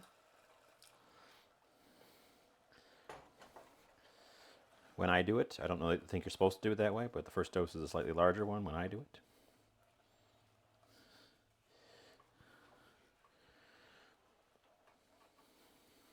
The goal of adding liquid to risotto is you want to add it just a little bit at a time, just a little bit at a time, just a little bit at a time, until it, let's see, our roux is bubbling slightly. If you add it all too much, some of it will boil off before, more of it will boil off before the rice can absorb it. You want to keep the rice wet as long as you can with as little water as you can so that it gels more of the starches, hence the slowness. The cheater way to do risotto is to just ignore that and put all of the liquid in right away at the start, which works. It works pretty much flawlessly for most people making a quick risotto. If you want to make a quick risotto, do put the fat in the pan initially and then toast the rice in it just for a little bit. But honestly, you can take your liquid and just chuck it in there with the rice and just stir it until it's all absorbed. That's it. That's it. You don't even have to really stir it as constantly as they say. That's only if you want like restaurant quality, super smooth.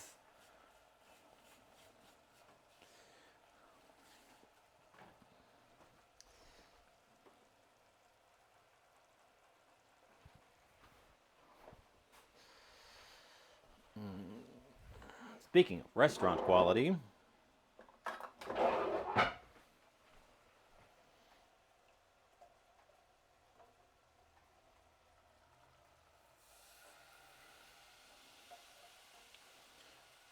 We're making stupid French sauces here.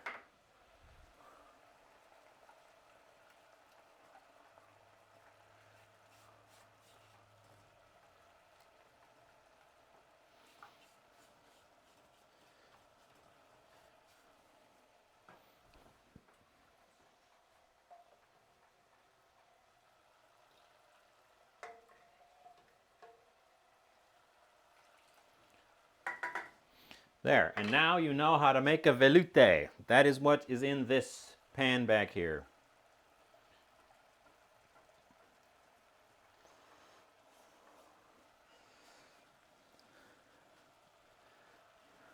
As mentioned, it is a mother sauce, not typically meant to be served on its own. Mine is a little bit lumpy, but I will stir it out.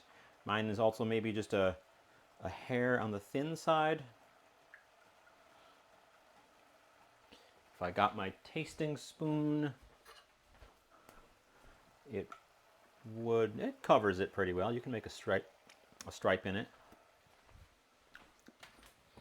It is unsalted. It actually tastes really good. It is unsalted. We're going to salt that while it's still nice and liquidy.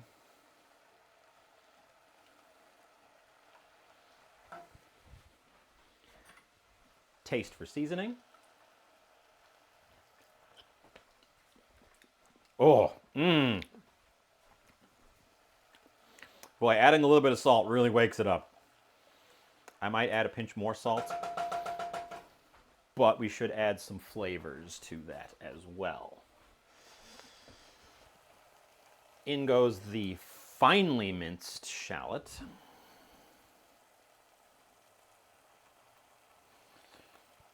Did we come to a consensus on whether the sauce should get the tarragon or the greens? I think the sauce is getting the tarragon.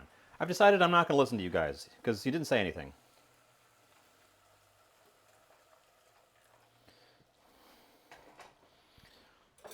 My lobster tail has curled, which is a sign that the meat is cooked.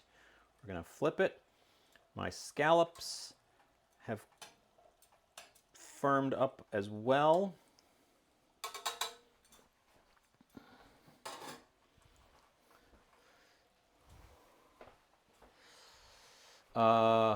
This spatula for stirring our risotto.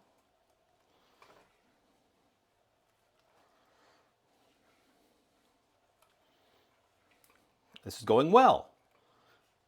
I have all 4 burners and the oven in use. My electric bill is flying as we speak.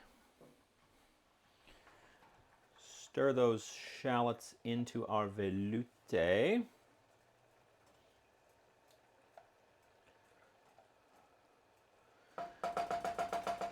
We will be ready to add, we can turn that one off, we don't need that anymore. We can ready to add more stock if needed. We're going to throw in a pat of butter, I think right at the end.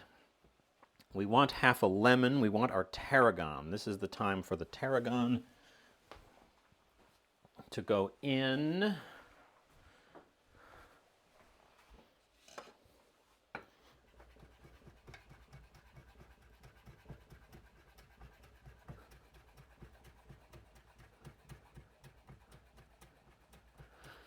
A little bit of wine would be good too. In the case of the sauce, the wine is not going to be able to be cooked off, so we add just a splash because we're not going to lose our alcohol.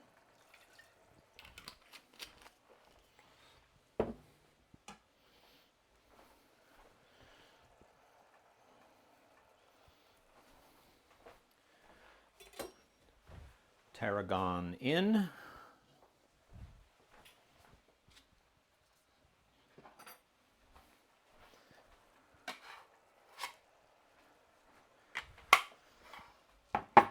Two minutes on my carrots.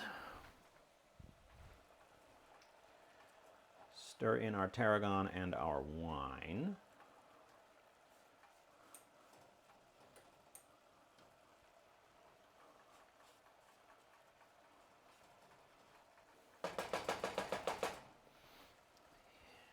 fish is for sure cooked.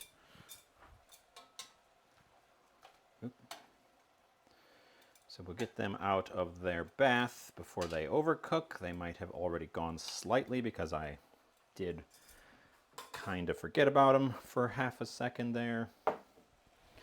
We're going to grab my tasting spoon. We're going to taste our risotto liquid real quick. That part doesn't need any salt. That part's delicious.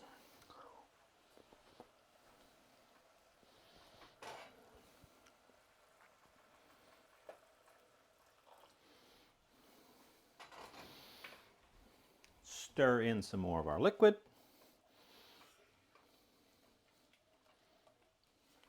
We need to oil our asparagus so that it can go in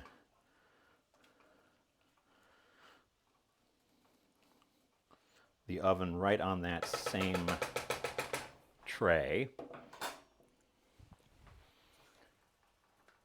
Stir around our sauce. The sauce still needs the lemon added to it. Am I forgetting anything? Carrot greens are going in the risotto right at the end. I have just seconds to oil my my asparagus, so I will do that the cheater's way. Do over the sink for mess reasons, but just pour some oil on your hands and then rub-a-dub-dub your vegetable. You get very oily hands, but you get a instantly oil-coated vegetable.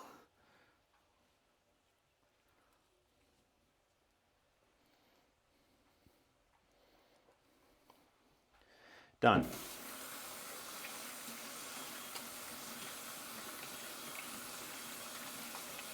There's my beeper.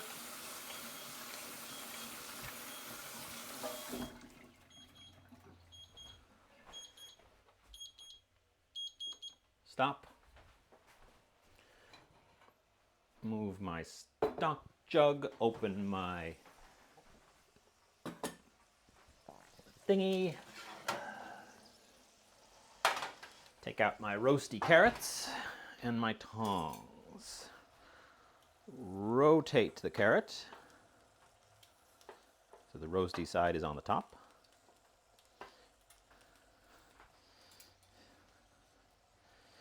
And place our asparaguses. Don't touch stuff. Why am I such an idiot? I touched the asparagus and then I touched the pan. Because I'm apparently just that much of an idiot. Fortunately, I touched the parchment, not the bare metal, or I would definitely have been burned. Okay, that guy goes in. We wash our hands because we got olive oil all over them.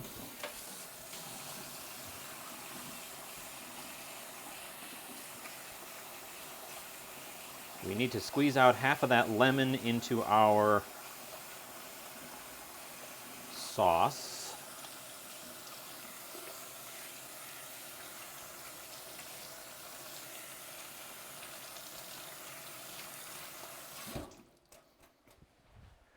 Oh boy, I haven't done French cookery in a while. Always lube your veggies. Indeed, always lube your veggies. Let's make sure nothing is burning.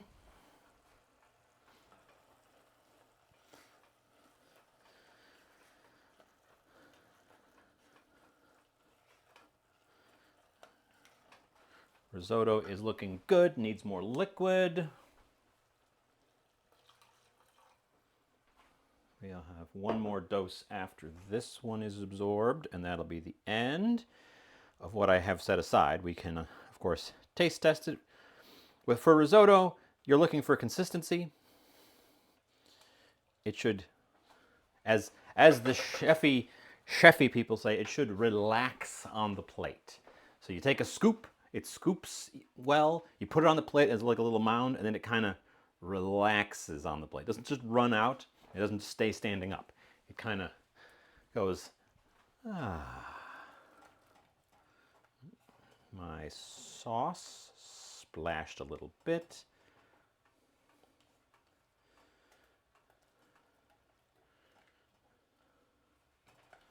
It's looking the proper consistency. Let's give it a taste.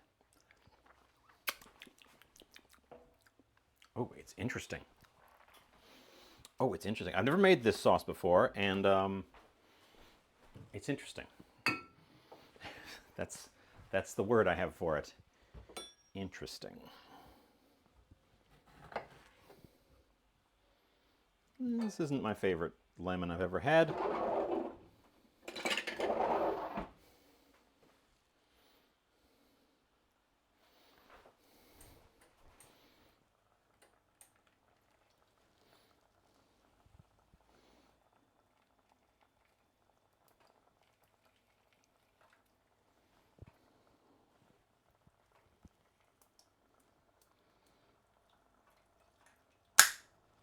Oh my God! Oh no!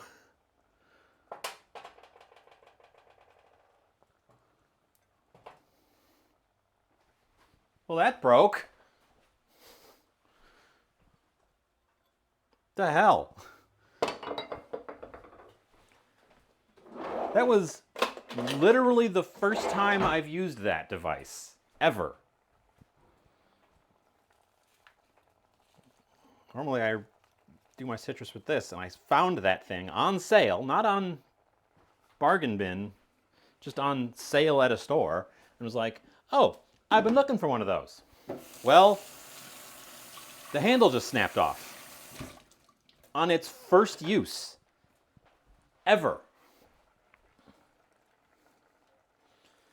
That was kind of bullshit right there. What the hell? That is unsalvageable. Completely snapped off.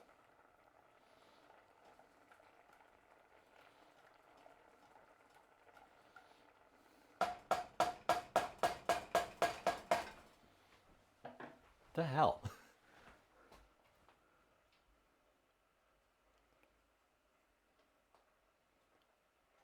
The handle and the ball are one solid piece.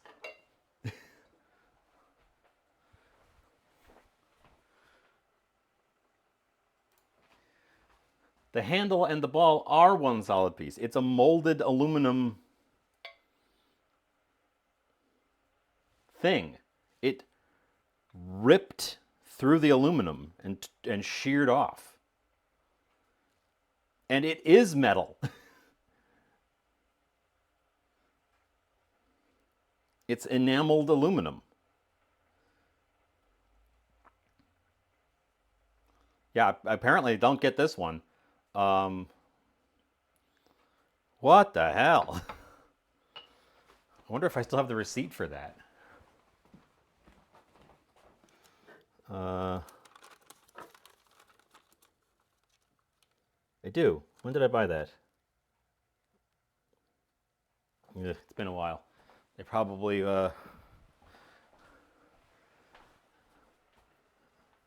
well, I can say, hey, I just got this, and the thing sheared off. I have the receipt. So I guess we're gonna go have words with them. It was a store too. I didn't order it online. I went into a physical store and was like, "Ooh, I've been looking for one of those."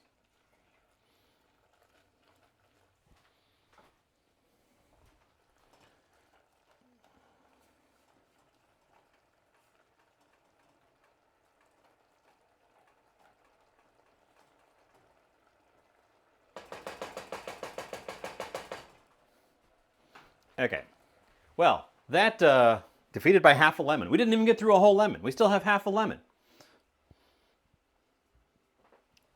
Anyways, let's taste our sauce.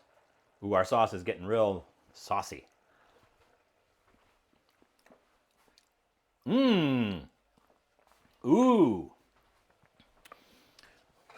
Ooh, the lemon really makes a difference. I am going to thin it out just a hair with some more stock. But then I think we turn off its heat and lob a thing of butter in there to finish it. Apparently I have super strength. Well, if I had super strength and the thing was able to hold up, it would have just crushed the a lemon should not be stronger than the lemon thing, or than the citrus masher.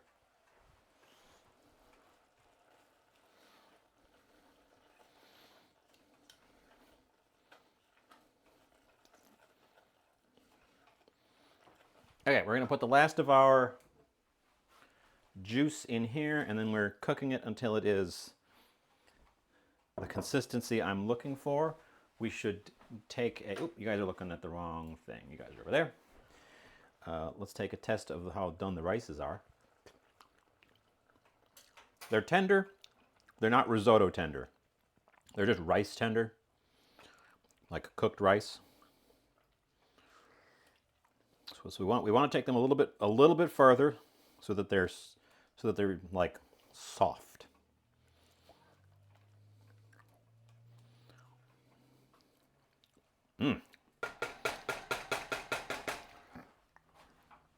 The flavors we've got going on right now are on point.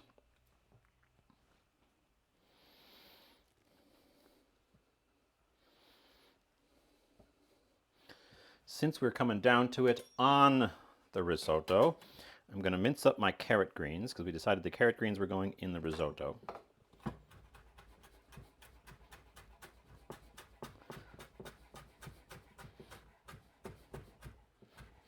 I did not set a timer for my asparagus, like a fool. Got distracted by absolutely destroying that lemon peeler, or lemon squeezer.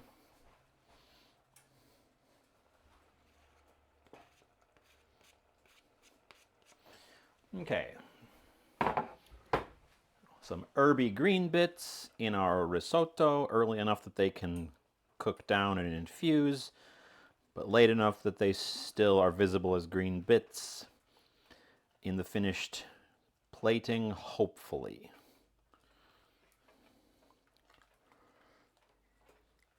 That guy's just about melted.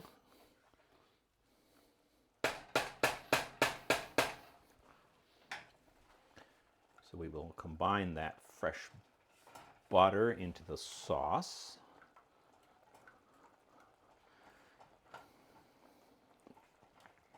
And this is our last opportunity to check our sauce for seasoning. Oop. It's an interesting sauce. Everything is going to be kind of, well, other than the vegetables. We're going to have orange and green vegetables. So the sauce is going to be kind of brown, or this tan. The risotto is this brownish color.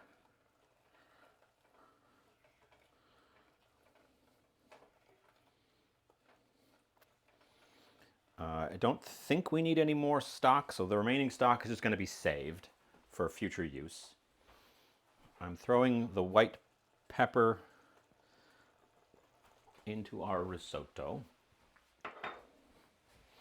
We could put some parsley on top. I went with carrot tops for the risotto itself, so we could add parsley, but the asparagus is green, so the plate is going to have green. Speaking of which, we should probably rotate those asparaguses.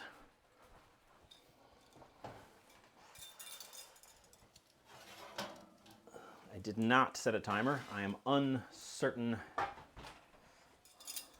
of how long they've been in there.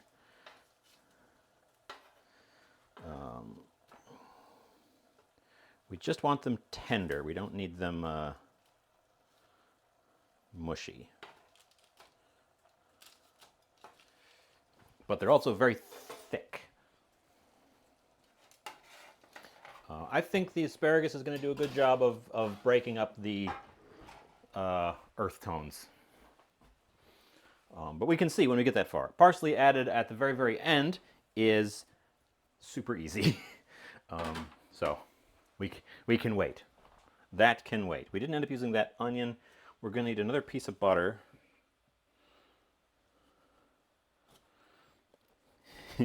You can tell we're cooking French style today because butter everywhere. Butter everywhere, and not a drop to drink.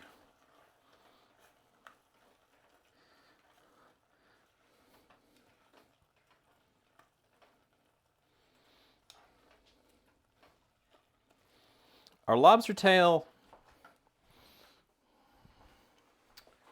So if we slide over for a moment, our lobster tail curled up, but it doesn't look well, it looks better on that side, I guess. Our scallops have given up quite a bit of their juice, but I can't see the freezer burn anymore.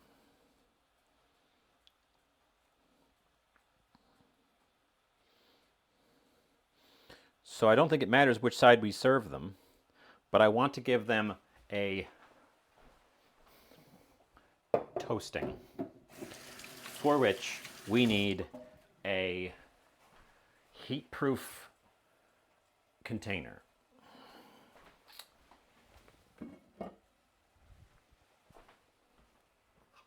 Also, the juice that's in there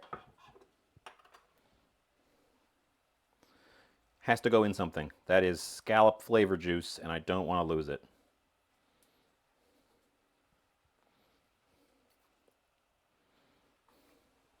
We're not toasting up the that guy.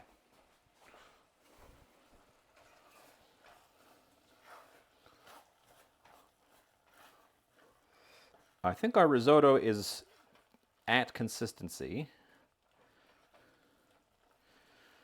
I'm going to turn our oven off. I'm going to turn that burner off. I guess things can just coast for a sec. I think I want to use the black golf ball today. I think that will help some of these muted colors stand out a little bit.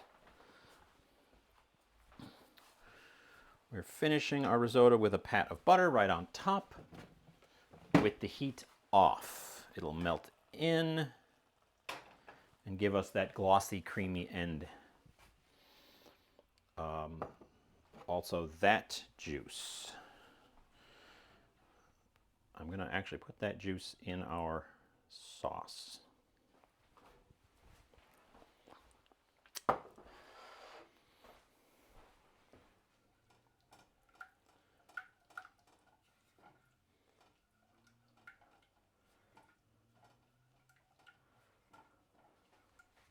Okay. These guys.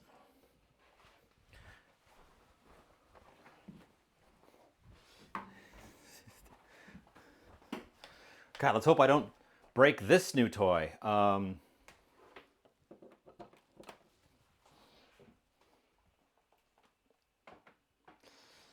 Heat gun.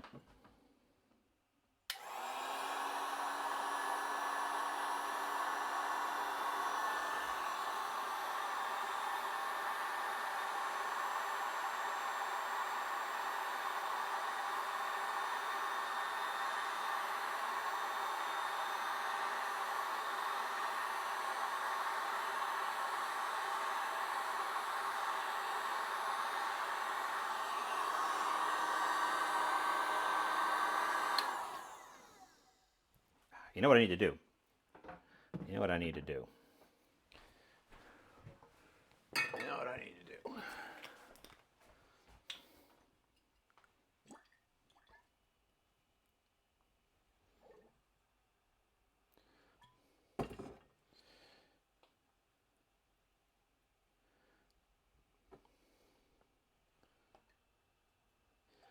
teensy bit of oil will help it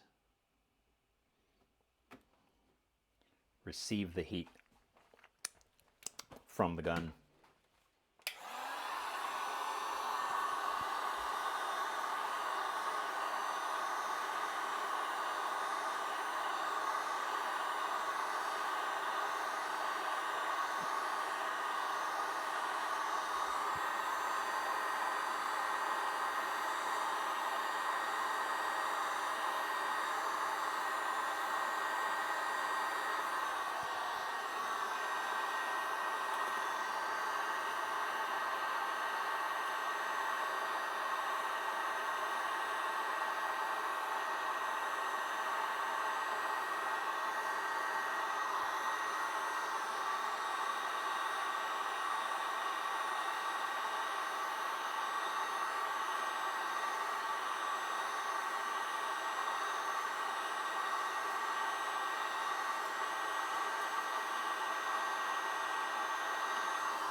Just be careful not to touch the food with the heat gun.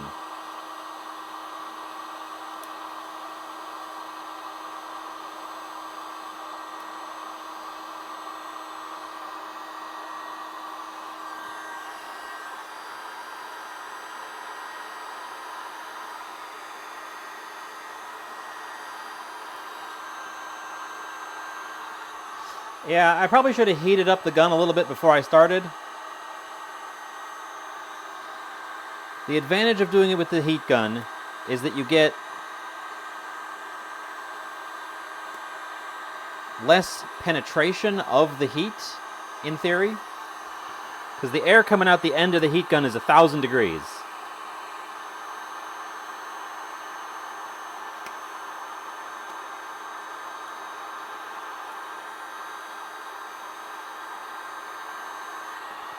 You got to make sure that the gun itself doesn't overheat as well.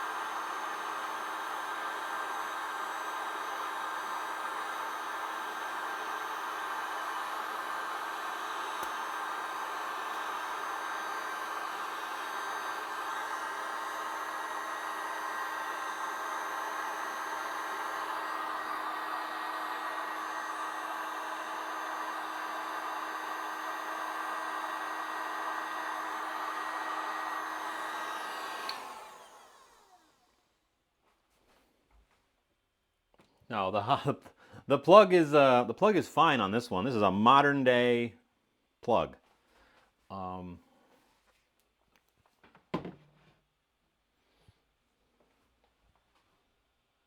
Yeah, they're not dried out at all. In fact, they might be slightly too wet for the heat gun effect.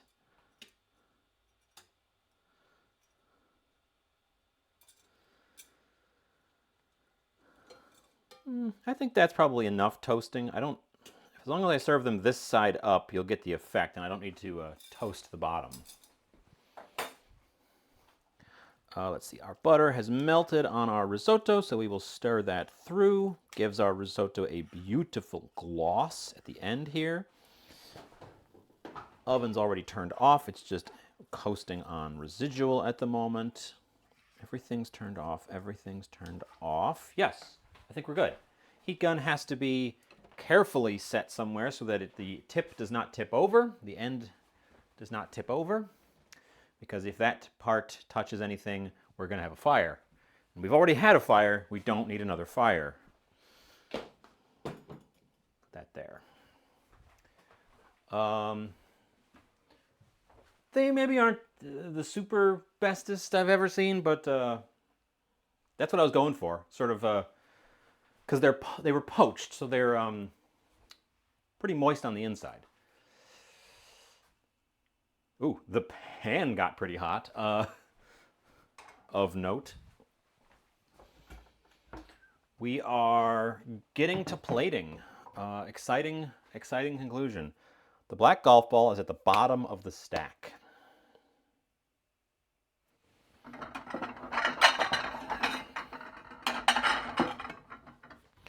Let's go with the black. The meat toaster. First of all, I need to test if the meat toaster is in fact a fire hazard on its own, or if the outlet I had it in is shot, because the outlet that I had it in has stopped working. So that outlet might be shot. That may be partial culprit on the meat toaster. Otherwise, I was going to rewire the meat toaster. Then we could put scallops in it. That's a thing we could do. That's an option. Once you've got a meat toaster, the world is your scallop.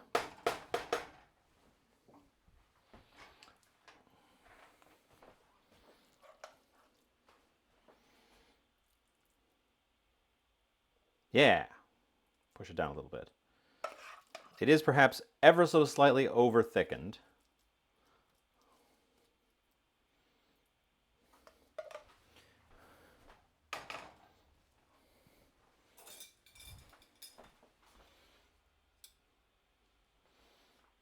We are going to nestle in our lobster. Nestle in our scallop. Nestle in our other scallop.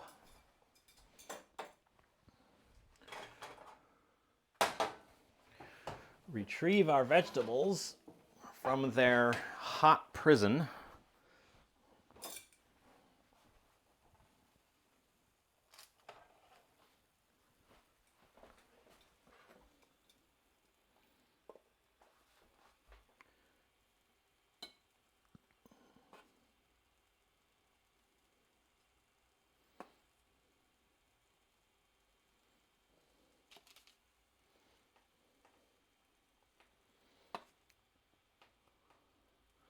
I did overdo the asparagus a little bit.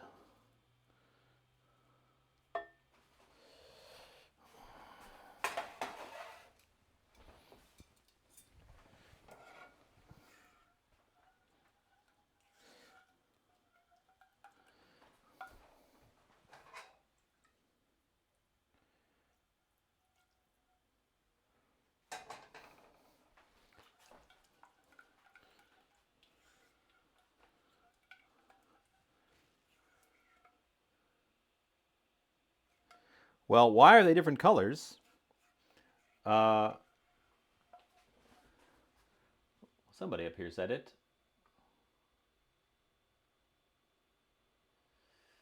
Bob did. We have a girl and a boy. We have a white one and an orange one, and apparently the white one is the male and the orange one is the female. I'm not sure why they come in different colors, because the part of the scallop we eat is not on the outside of the scallop.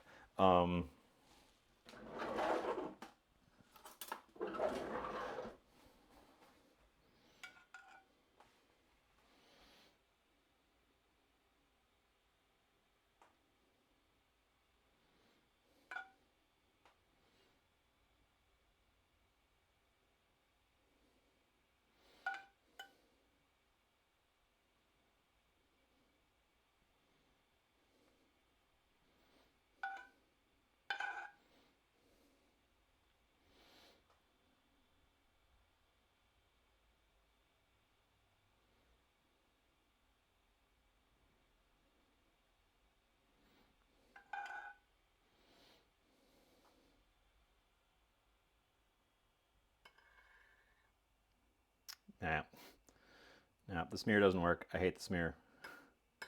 I hate the chefy smear. I'm just going to give us a little bit of a plate backer here.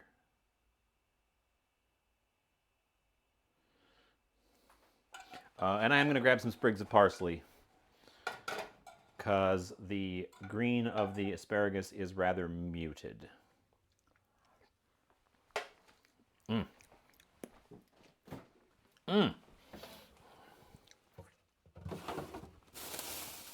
Oh, we got flavor. We got flavor for sure.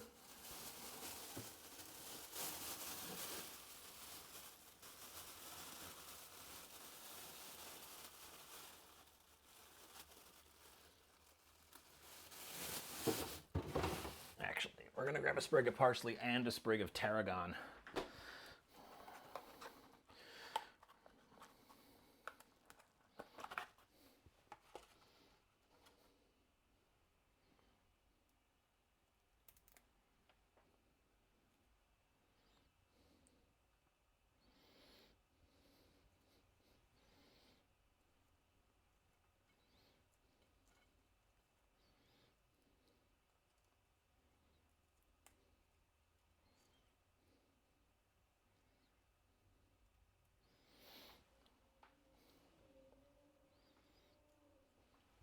Eh, it's fine.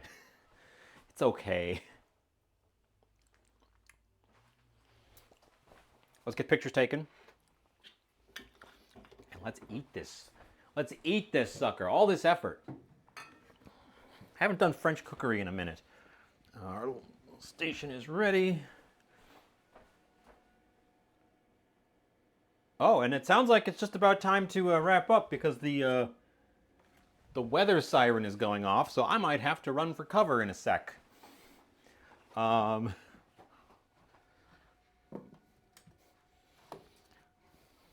That's what I was partially afraid of, was heavy weather moving in.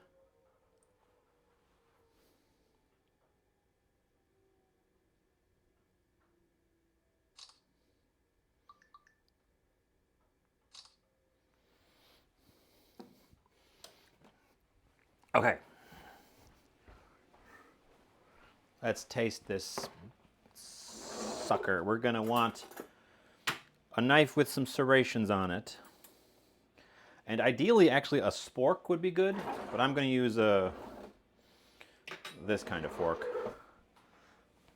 Okay.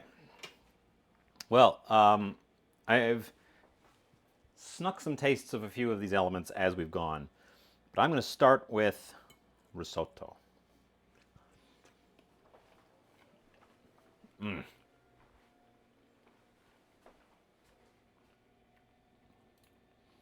going to pull up my weather thing, see if it's a tornado that I have to run for right now.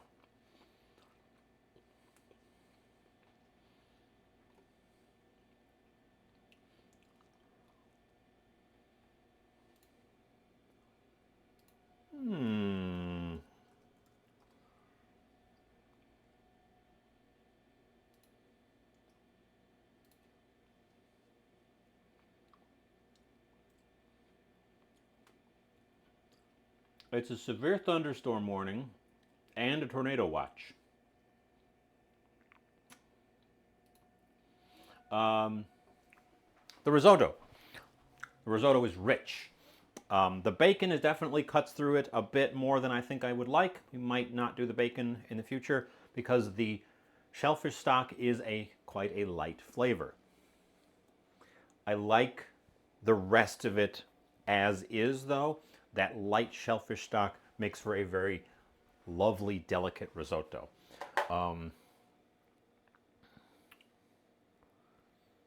made risotto several times. It's something I've got good practice at. I'm not surprised that I did good risotto.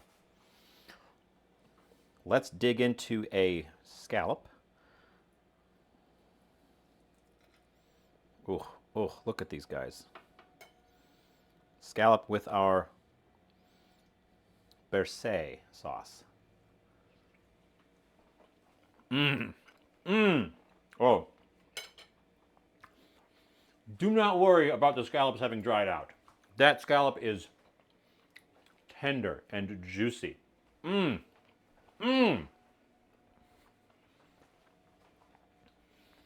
scallop is perfect.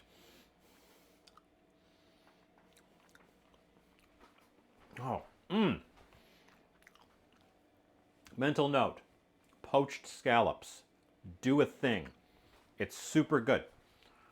Goldie, you're here just in time for the tasting and the tornado. There's a tornado.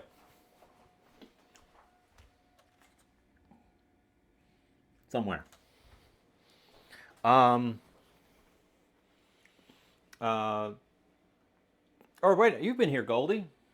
You were up here somewhere. You talked about me breaking my thing. When did you get here?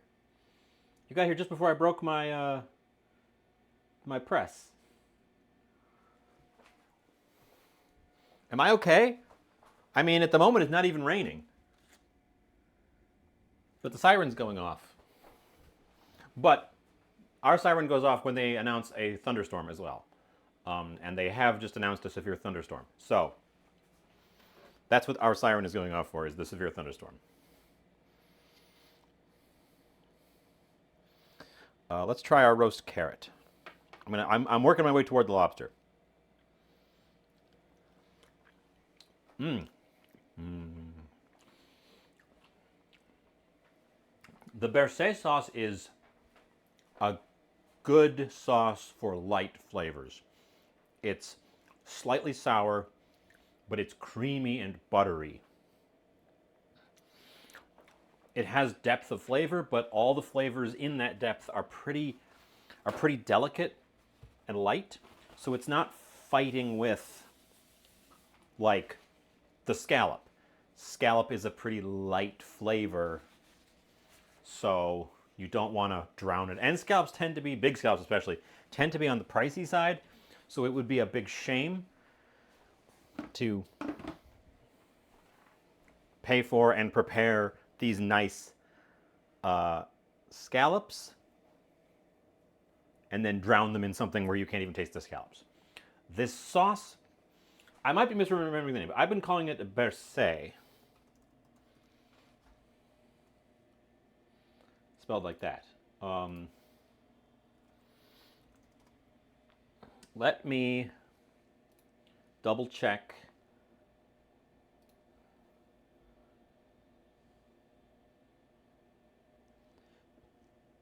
Wikipedia says Bercy without the second E.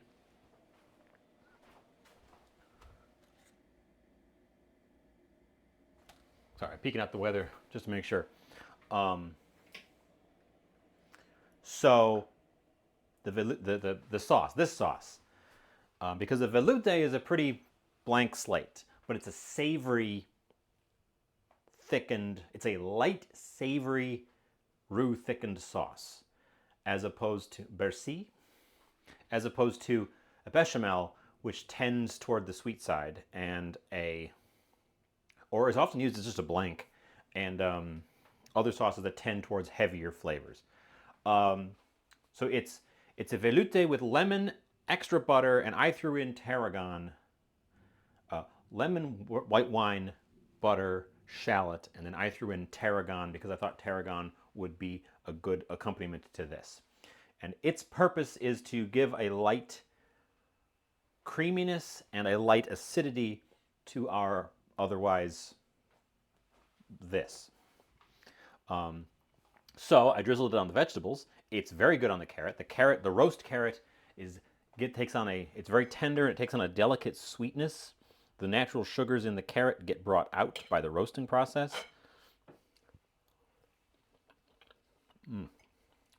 Asparagus, on the other hand, is more assertive. And I think that the asparagus, it's slightly over, not massively over, slightly over. But I think the asparagus needs a little bit of salt and a little bit of pepper to perk it up.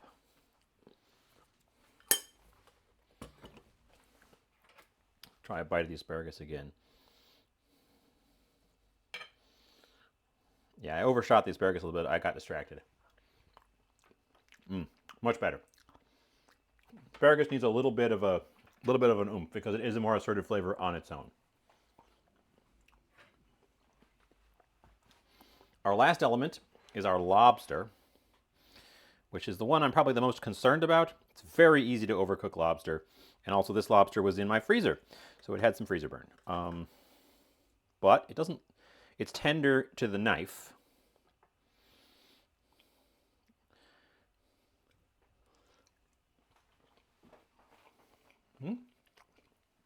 It's tender to the bite.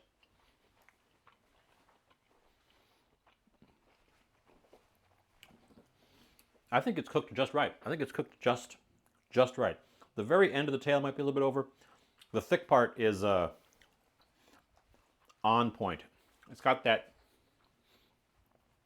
delicate sweetness that lobster meat has. But it's so lean. The reason you dip lobster in butter is, first of all, butter's delicious, but also because lobster is so lean, it benefits greatly from a fatty sauce. So this Bercy sauce is an excellent accompaniment. Again, you don't want to mask the flavor of lobster because lobster is quite costly. It's also quite a nice flavor. So this light sauce doesn't bury it, it accentuates. This is, I've never had this sauce before either. Um, as a disclosure, I also thought it sounded good.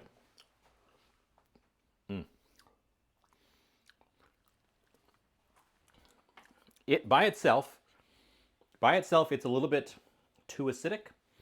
Um, but sauces are never meant to be eaten by themselves. It's it's sour, it's creamy,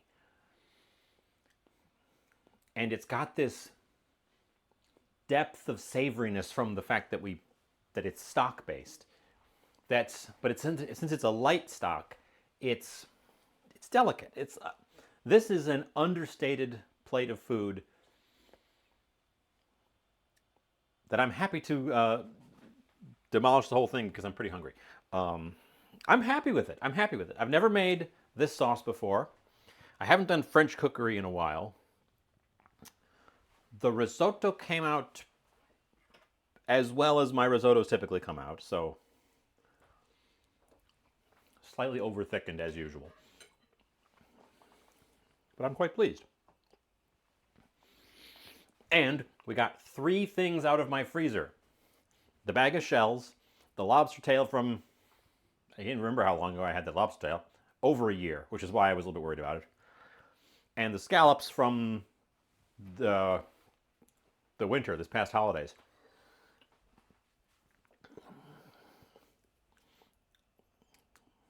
Yeah, so I guess that's it. I guess that's all she wrote.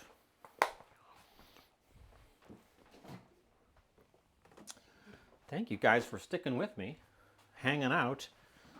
I hope we didn't lose. Did we lose any more frames? We did not. We didn't lose any more frames beyond that first blip at the beginning.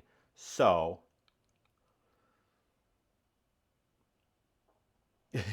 we need a risotto stream. We just had a risotto stream. Um, oh, make risotto without wanting to eat it. um, I like risotto, and I think risotto is a very flexible dish because completely on its own, we can do it using the proper rice, but I maintain that sushi rice is good enough. What is that sound? Oh, that sound is heavy, high winds and pounding rain. Um, I guess the storm's arriving and I should wrap up. Um, anyways, I think risotto, because the most basic form of risotto is just essentially rice porridge. It's rice porridge. But you can throw so many things in there. I have heard of bacon and apple risotto, in which apple juice was used for the cooking liquid, as well as having apple pieces in the risotto. We made a variant of that at one point. That was very good. Sweet works because it's it's rice porridge. At the most basic form, risotto is rice porridge. It's like halfway to a congee. Anyways, yes, I am going to wrap up because the storm seems to be arriving right now. So rather than run the risk of anything, we're going to wrap us up and kick you guys out. Let's see who's on. The dish looks good. The plate looks good. I didn't end up with the golf ball because it's at the bottom of the stack. But this black plate seems to be work fine. The scallops are gorgeous. I love a perfectly cooked scallop, and I hate an overcooked scallop. And I nailed it on those. And I frequently overcook my scallops. Let's see who's on. I can send you guys off to real quick. We haven't seen Chef JT in a minute. Dinner with mom. Oh, dinner with mom. There's a lot of people on.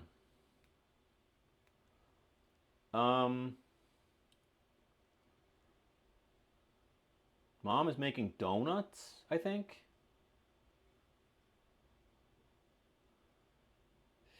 Shelly's on. Jen is not. Oh, Jen is on. Jen's been on for 7 hours. Is Jen wrapping up anytime soon? No. I'm going to go raid Jen. We never get to raid Jen because Jen usually wraps before... Yeah, Chef JT. We haven't raided him in a hot minute, but I never get to raid Jen because Jen usually wraps before I do. So we're going to go check out Jen, who's playing a game. Jen is playing Blueprints. I know, everybody's playing Blueprints. So join me. Rayuya, as usual, has got us hooked up with our raid messages. Top one if you're subscribed, bottom one if you are not. Jen is good people. She plays mostly puzzle games, adventure-y puzzle games. Blueprints is right up her alley for sure because it is a puzzly adventure game. Sometimes does arts and crafts. Sometimes does... Oh, the salt. That's a good emote. Sometimes does makeup. She has a lovely cat who shows up pretty regularly. Let's go say hi to Jen. Yeah, and then I will keep an eye on the weather. Big storm rolling in. Just in time. There's my countdown. I'm just going to wave you guys out.